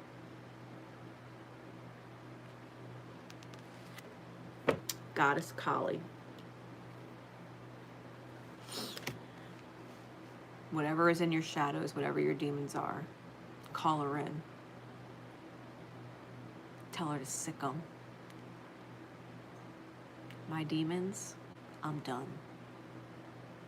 I call you in, Goddess Kali. Fucking sick them. Destroy my demons. They do not serve me. Destroy them. Period. Let your demons go. Think about the possibilities. Think about possible. Think about what's possible. Believe in possible. Your demons would tell you impossible. Believe in impossible. Your demons would tell you impossible. Calling in the energy of Goddess Kali makes all things possible. What angel and what message, please, Spirit, for secret code name the golden thread? The golden thread is the thread that connects two people that cannot be broken. It cannot be broken. It is a golden thread, a golden cord. It cannot be broken.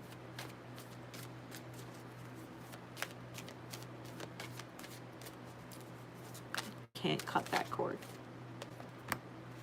Leadership. Archangel Gabriel came through for you anyway. Archangel Gabriel is the archangel of divine communication.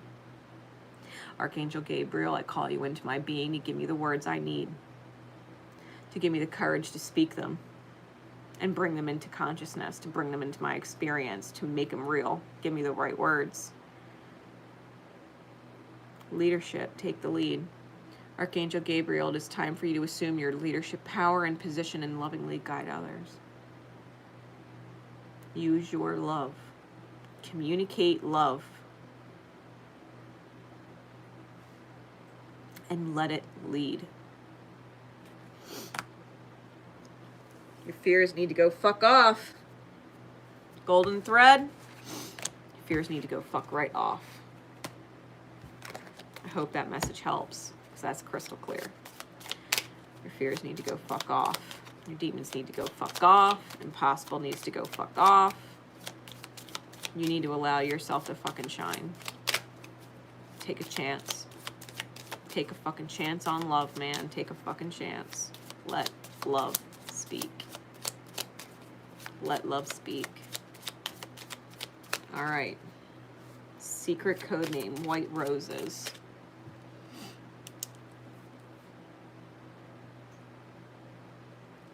Secret code name, White Roses. Here we go. Spirit, please. What is the milestone? What is the key to opening the Lionsgate portal into divine alignment? Lionsgate alignment. What is it? Speak. We got the truth. It is a holy arcana in the Patch Tarot. The truth. In its light, we speak. In its shadow, it is silent. So I'm going to read some for you. The truth. It says, the truth represents the fundamental truth which unifies and connects all things in creation, the infinite sea of possibilities from which all manifestations, even the light, emerges.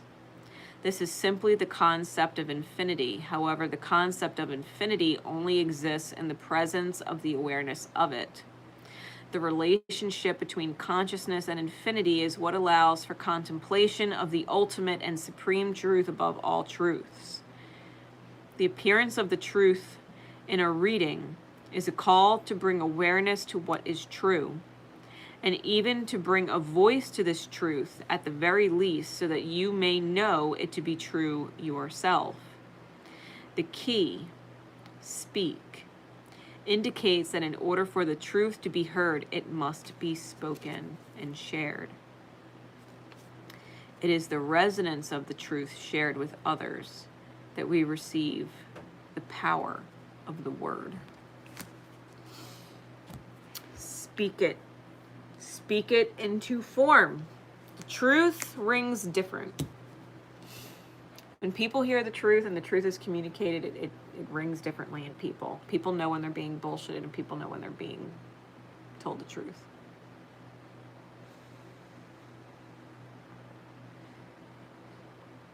Get to the root of your truth. It was just literally the timer said 2:12:12. Get to the root of your truth. Find the balance within yourself. Find the integration within yourself. Trust your higher self knows what the fuck it's doing and that it is guiding your human form into action to bring about the completion of old cycles so that you can make heart overhead decisions and create abundance in your life.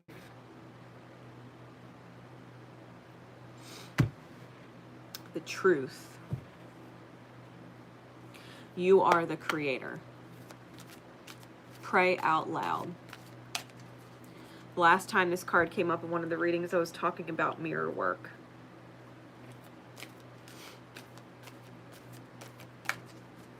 Speak out loud. Talk to your reflection in the mirror. I love you. I trust you. I got you. I love you. I trust you. I got you.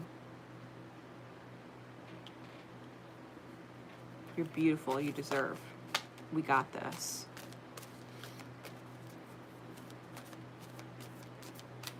I trust you. I trust you. I got you. Say it to your reflection out loud. When you say it aloud, A-L-O-U-D. A-L-L-O-W-E-D. Aloud, aloud. Speak it aloud.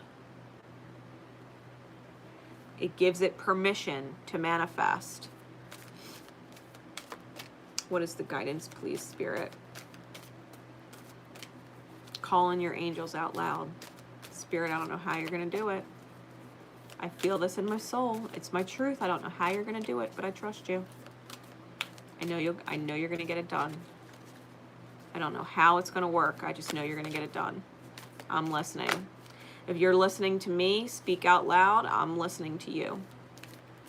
I will read the divine signs. I will get the divine synchronicities. I will do as I'm fucking guided. I will listen. I know you can hear me speak to you, and I promise I will listen when you speak to me. Here, I will listen. What is the guidance, please, Spirit, for secret code name White Roses?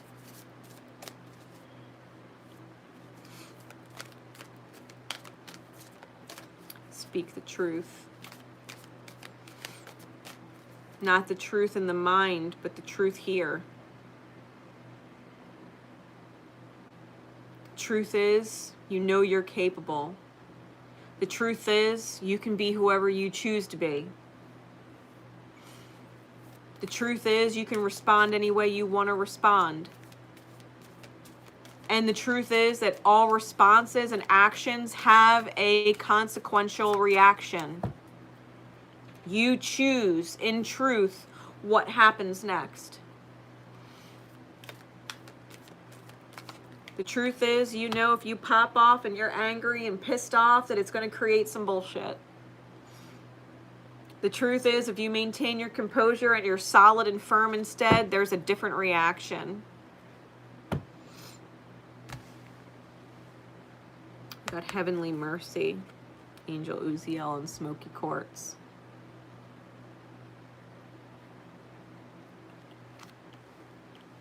Mercy. Card number 18.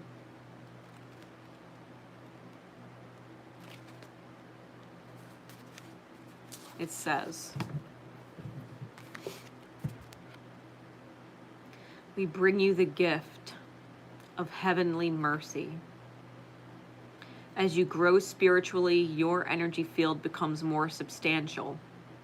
Your thoughts and actions carry more karmic weight in the world.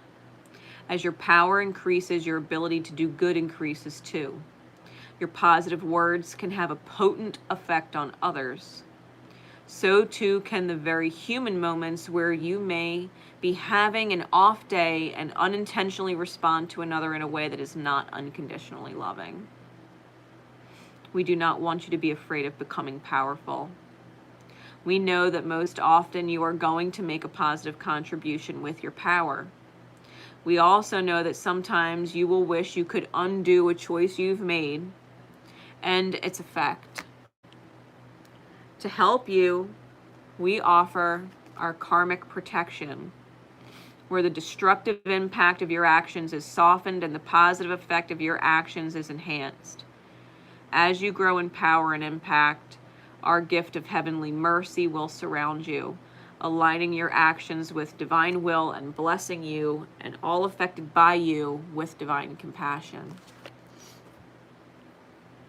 Speaking about the truth, if and when you have those moments where you wish you could undo what you said,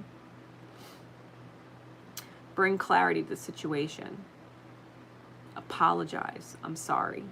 I know that the way I said what I said hurt you. I know the words I chose could have been better. That was not my intention. I didn't mean to hurt you. I was feeling this and I was feeling that, and it came out in a way that I can't take back. But I can let you know that I'm sorry that you were hurt by it. And I'm going to work on trying to do better. But if you and I are going to continue in this dynamic, then I need you to understand what pushed me to that place where I didn't like the person I became. Because I know you didn't like it either. And if this continues to happen and that continues to happen, that person that came out is going to want to come out again. And I don't want to be that person to you. I love you too much. I love you too much to be that person. So either we can both change and grow together, or we might just have to go our separate way for a time, because I don't actually want to bring that version out on you again. And if things don't shift, I know I'm going to end up being that person again. If things aren't considered, I know I'm going to end up being that person again. And I love you too much. I'd rather leave and let you be yourself than become that person who doesn't feel like myself. I just want to be myself too. And that doesn't feel like me. I don't like it. I don't like it because it's not me. That's the truth.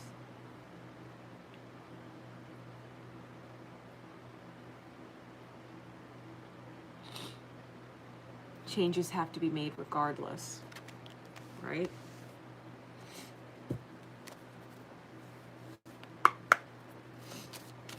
What angel is coming through for you and with what message?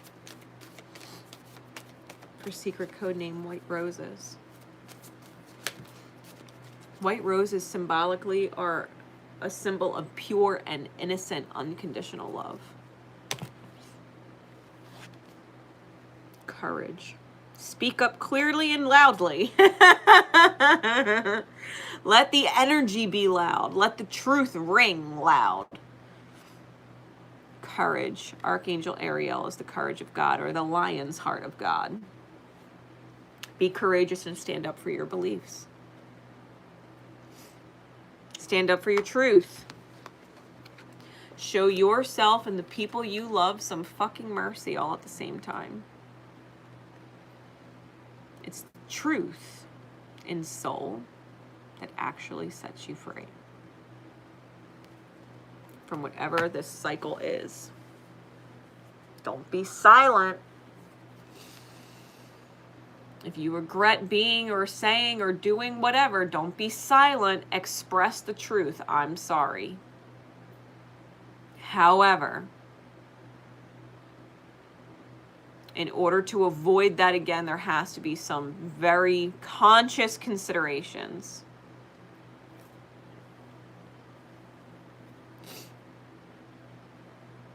Because I don't actually want to go back to being or doing whatever. Have the courage to speak up. Apologize when you need to apologize. Other people will do the same when they're fucking ready. And if they don't, let them go. If you can apologize for your mistakes and admit that you could have said or done something better, and somebody can admit the same, let them go. Because you're in an alignment of truth and they're not. You're misaligned. Let them go. Let them go. You'll know real quick who's in alignment with the highest good of you and themselves and who's not.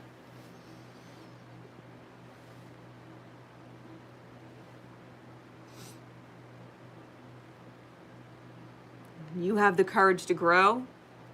That ripple is going to force other people to grow. It's going to force other people to grow with you or vibrate out of your experience. And if they vibrate out of your experience, it's in your highest good. They need to go grow elsewhere then. They need to grow up or grow back to you later. Let it go. I hope that helps. Archangel Ariel, give me the courage to do and say whatever I need to do and say in the highest good of all involved. I'm ready for mercy. I'm ready for mercy. I don't deserve this. I don't deserve this. I don't deserve this reality, right? I deserve better. Faith and justice. Have faith and justice. All right. Moving on. That was White Roses. Secret code name Shooting Star.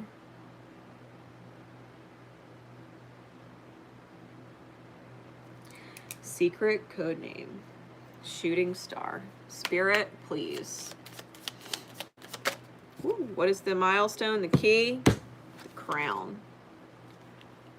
It came out in the reverse, unfulfillment.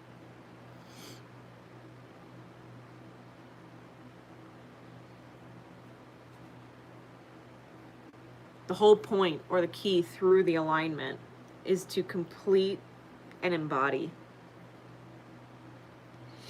Integration.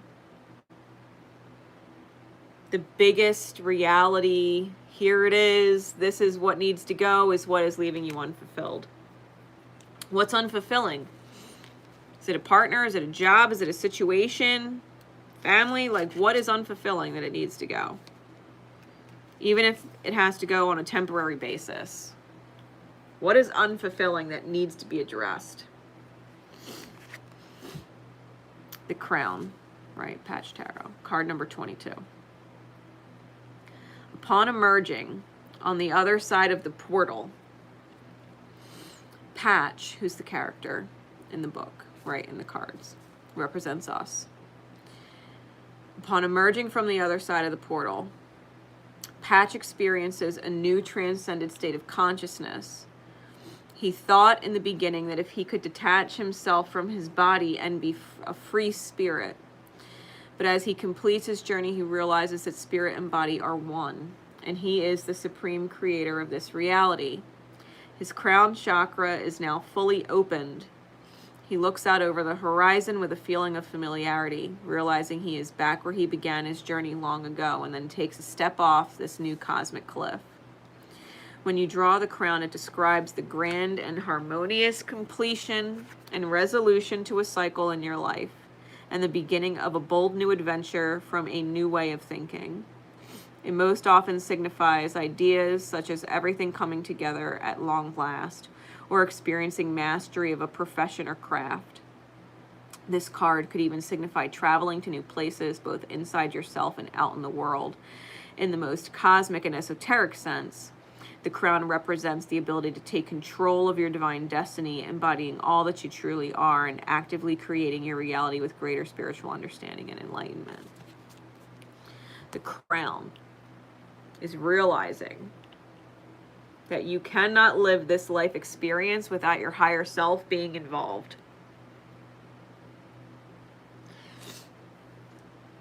And your higher self can't be involved unless you're living in the human experience.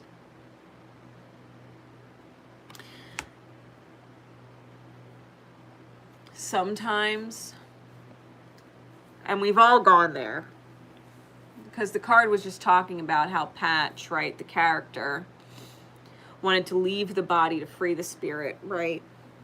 Only to realize that he needs the body, right, in order to experience, in order to create, in order to heal, in order to achieve.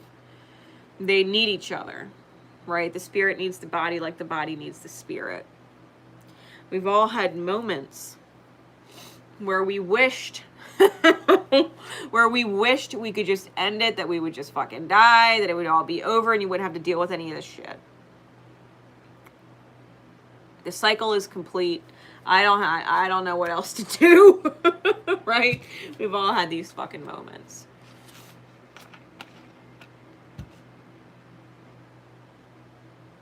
Fact of the matter is, what would you learn?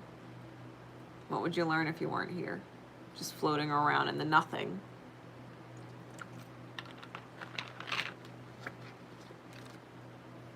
Floating around in the void.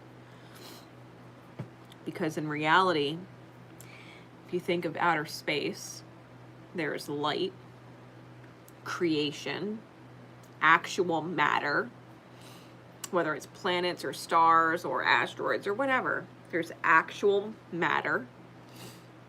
And then there's nothing.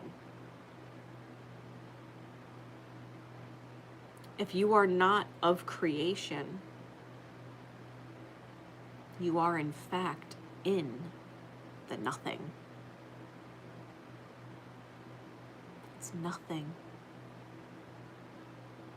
Your spirit is nothing without the body. It's one big nothing.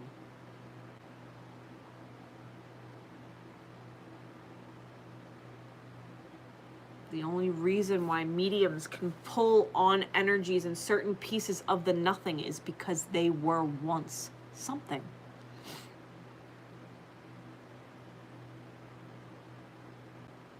It's no different than the space between a proton and an electron. It's there. The space is there. It allows you to see where the proton is and where the electron is. But it's nothing.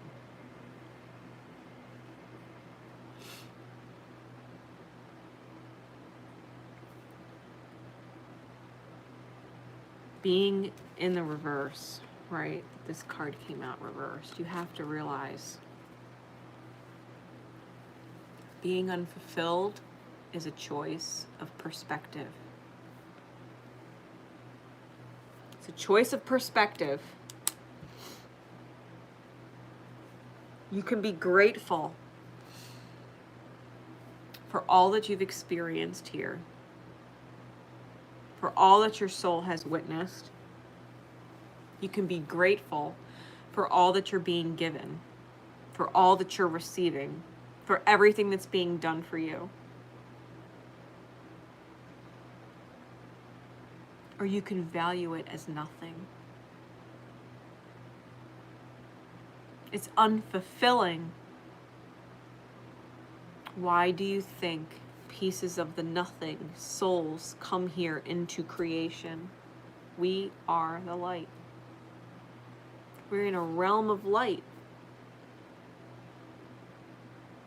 The light exists here. We're made, literally, of light.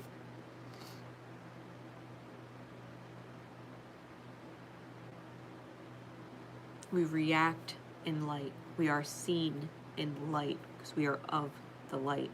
There's a reason why. When everything holds no value,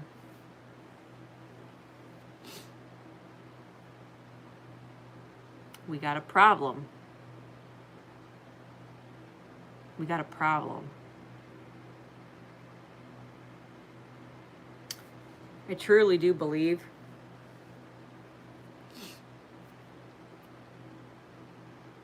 that there is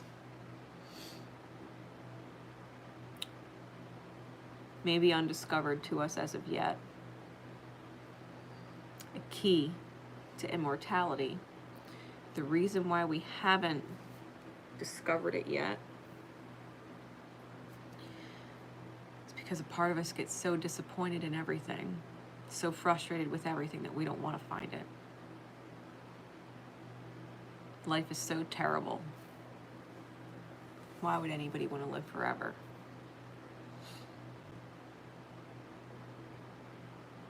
It's just a whole bunch of nothing. No. We were nothing when we were just a soul floating around in a big nothing. We're something here. We're creators here. We can manifest shit here. This is a world of light. This is a world of conscious creation. It's not nothing. This life isn't nothing. It's anything but nothing. This life is everything. It's everything. Once you realize that unfulfillment is just a residual part of once being nothing before becoming something, you realize that you can retrain your soul instead of reverting back to what it knows, which is nothing, that it's something. It's something, and it matters, and it's beautiful. It's everything. This life, who's in it, what you make of it, what you do, where you go, who you love, who loves you, is everything. You create it. If your life is unfulfilled, fill it. Consciously fill it. Fill it with gratitude. Start there. Start there. What's the guidance, please, Spirit? What's the guidance, please? For secret code name Shooting Star.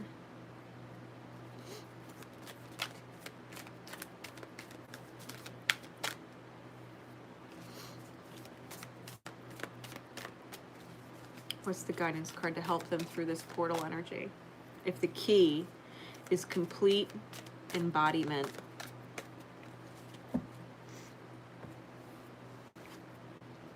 Divine alchemy and from word to world. Card 40 and 24. Got a lot of 2s and 4s, right? 22, which breaks down to a 4. Card 40 and card 24. Goddess Saraswati, an Ammonite, and Ascended Master Mary Magdalene, and Aqua War Quartz. So here we go. And I just opened the book to card number 44. That would be Goddess Bastet and Cat's Eye. So here we go. Card number 40.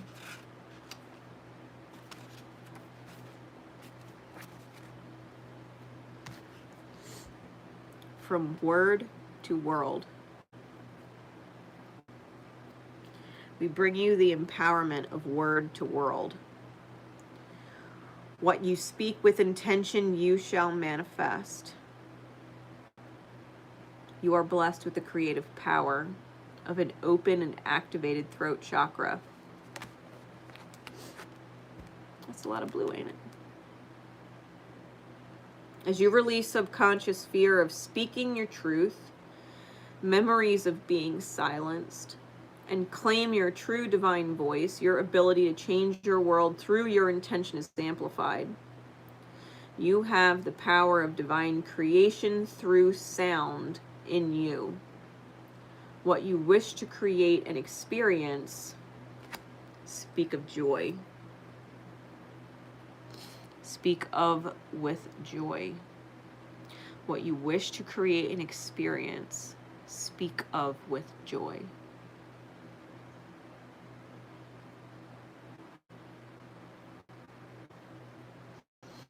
There are many times on the spiritual path when we feel we are in circumstances not of our conscious choosing.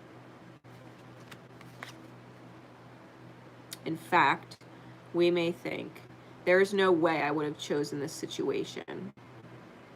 Perhaps the mind would not, yet through the frequency of our being, we are attracted to various people, places, and things. If we have healthy self-esteem, we tend to be attracted to that which uplifts, assists, and inspires. If we are healing issues to do with self-worth, or can spiritually benefit from an experience of lower vibrational energy to help us on our life journey, we will unconsciously attract to that which feels lowering. Those experiences tend to generate fear and negativity and don't feel good, and that they can sometimes be the motivational push we need to break free of fear, because we simply cannot bear feeling that way anymore. They may also teach us to hold compassion for the suffering of others and inspire us to work on healing. Lower experiences may also help us find gratitude in our hearts for the simple happiness too. However, if there is a more joyful way to learn it, and many times there will be, then why not choose that for yourself?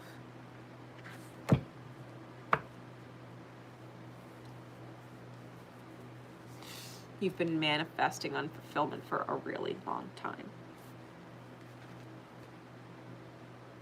From word to world.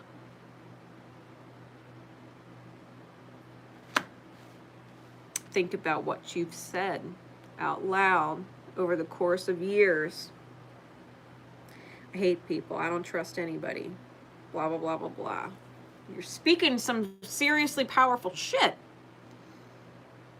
I don't trust anybody. People are fucking terrible. Life fucking sucks. I hate this. I hate that.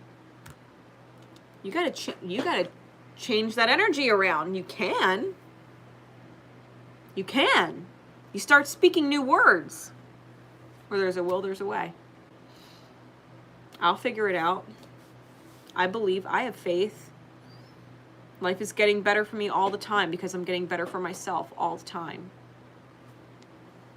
Life isn't nothing. It's not pointless. It all means something. All of it. All of it. The divine is meticulous. There is no detail that means nothing.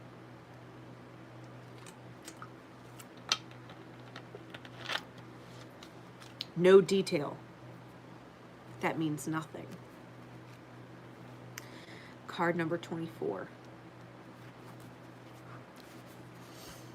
We bring you the blessing of divine alchemy. Divine alchemy is the art of transmutation, the application of spiritual consciousness to physical form, so profound that an entirely new form evolves. It is irreversible change. It is the coal transformed into the diamond, the lead of sleeping matter awakened into the radiant gold of consciousness. Successful alchemical transformation requires patience and courage and a belief in the power of spirit above all else. The radical and permanent transformation effected by divine alchemy may seem miraculous to the outsider viewing the changed form, yet the alchemist knows that when spiritual consciousness meets physical matter, the world will never be the same again.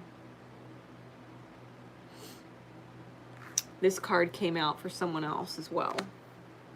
And it was a reminder to them that we are, in a sense, like lead. A useless metal.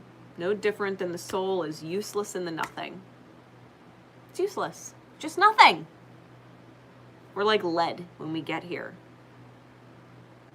And it takes an alchemical fire, a villain, a terrible person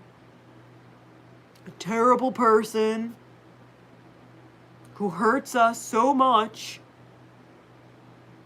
sometimes hurts us for long periods of time. It takes a terrible person, an alchemical fire, to shift us from lead to gold. Irreversible change. Because before, when we were lead, we didn't know our worth. But after we experienced that alchemical fire, we recognized our value. We had gold in there. We were not lead. We were gold. And it took that person for us to realize what we are fucking worth. What we deserve. We certainly don't deserve to keep getting burned. It's not necessary. We can shift and transform and just simply be gold now. Irreversible change.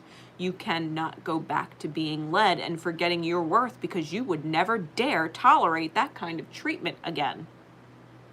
Ever. Fuck that. Right? Fuck that. Never again do I want to be burned. I'll just be gold. I'll just be the gold I am. And I'll thank that alchemical fire, that villain, for being my hero. Because without them, I wouldn't have known my worth. I wouldn't have known my value or who deserves to hold it. Who appreciates my worth, who appreciates me and what I do, and who I am.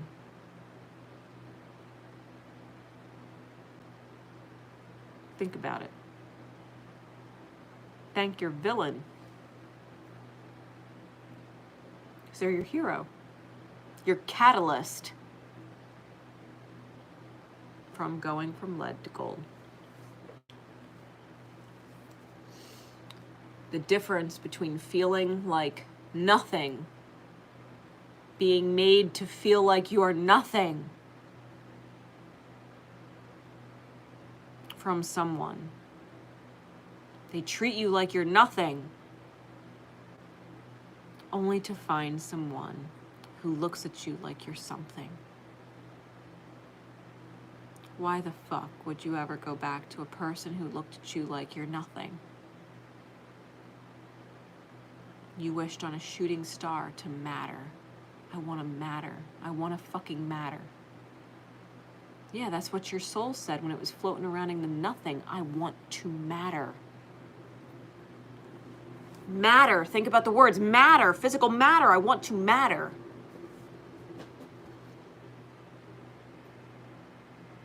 So you're brought here to learn how to matter. Someone put you in a position where you felt like nothing for a long time. To teach you that you're worth something and that being treated like nothing, like you don't matter, is not acceptable. It's not acceptable. You wished on a star, secret code name Shooting Star. You prayed to matter.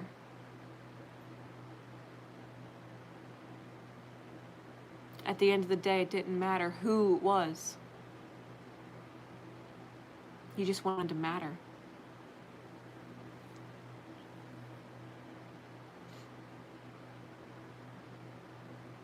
You gotta matter.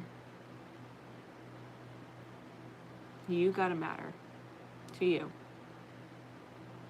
To let go of whoever brings up feelings of being valueless, worthless, nothing, not mattering.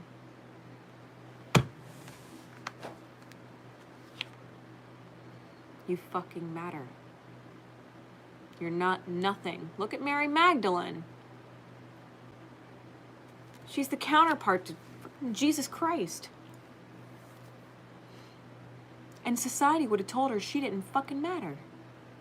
She is Mary Magdalene. She is Mary Magdalene. Because she mattered. And she allowed her worth to be seen. She is Mary Magdalene. Don't let anybody tell you you don't fucking matter. Stick with the people who look at you and know you matter.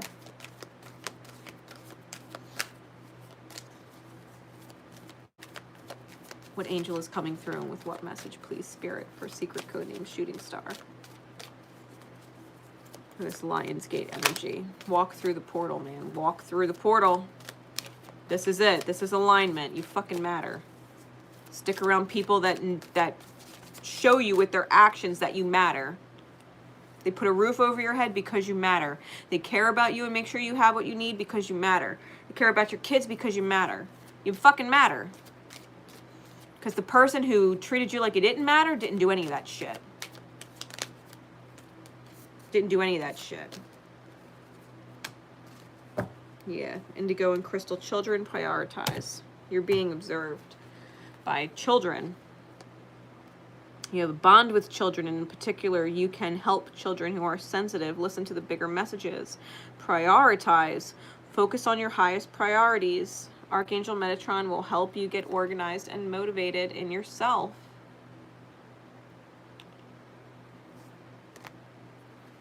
Archangel Metatron, twice.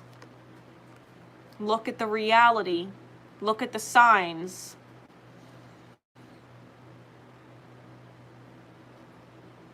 This card always reminds me of the flame, the violet flame. Our twin flame. Our true counterpart comes into our life when we choose healing. When we chose to heal ourselves and move on from bullshit that was not fulfilling, that's when we meet our flames. The moment we decide to step away from what is not fulfilling anymore, that is a highest aligned choice that attracts our highest aligned counterpart. You will never, and I do mean never, meet your flame from a place of fear, low energy, trying to escape, trying to save, trying to be rescued, trying to get out of this, trying to be understood in that. When we are in low vibrations, we attract low vibrational shit. When we make high aligned choices, we attract high aligned people. God knows I attracted my flame when I walked away from an unfulfilling relationship. Great guy, totally unfulfilled. I walked away from everything. Everything. I had everything except fulfillment. I walked away. I met my flame within 2 months. Took guided actions from that choice to separate myself from my previous partner. Took guided actions and boop, met my flame.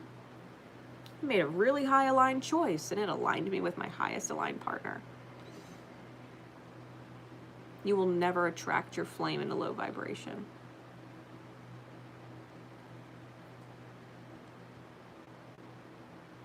The day you met them was after you made a really positive choice for yourself. A day after you made a really positive choice for yourself. Doesn't mean you don't go through lows. It doesn't mean you don't have healing to go through or that they don't. But the meeting of the twin souls comes after a highly aligned choice.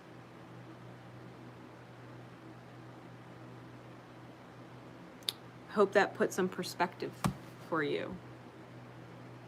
Because the violet flame, you were given it. I feel like you were given it. After you made a really highly aligned choice about knowing your worth. Maybe you just forgot for a moment. And sunk back into unfulfillment because that's what's familiar. Feeling unfulfilled when the place you're in or the person you're with or whatever it is that you're aligned with or aligned that you did at some point align with, you thought they were unfulfilling because unfulfilling was just familiar. It doesn't mean that they weren't. It doesn't mean that they weren't fulfilling. It just means you weren't aligned with their fullness or their ability to want to fill you up instead of drain you to nothing. There's a difference. Complete embodiment. I hope that helps.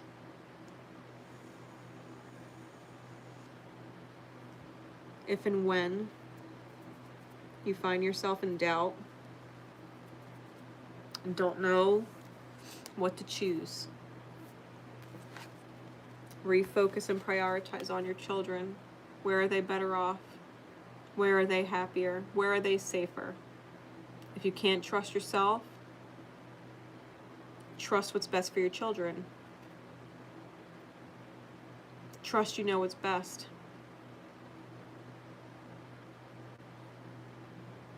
Let them be your guides. They're your earth angels. Our children are our earth angels. What we do for their highest good is always in our highest good. Prioritize them. It's not about you. It's about them. Think about that. It's not about you.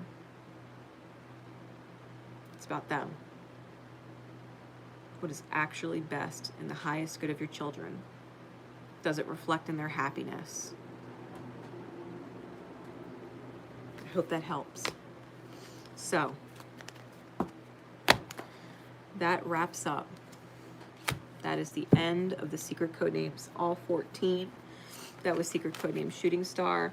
All of the timestamps will be in the description. I hope all of these messages serve you in the highest on your journey into a whole new life experience.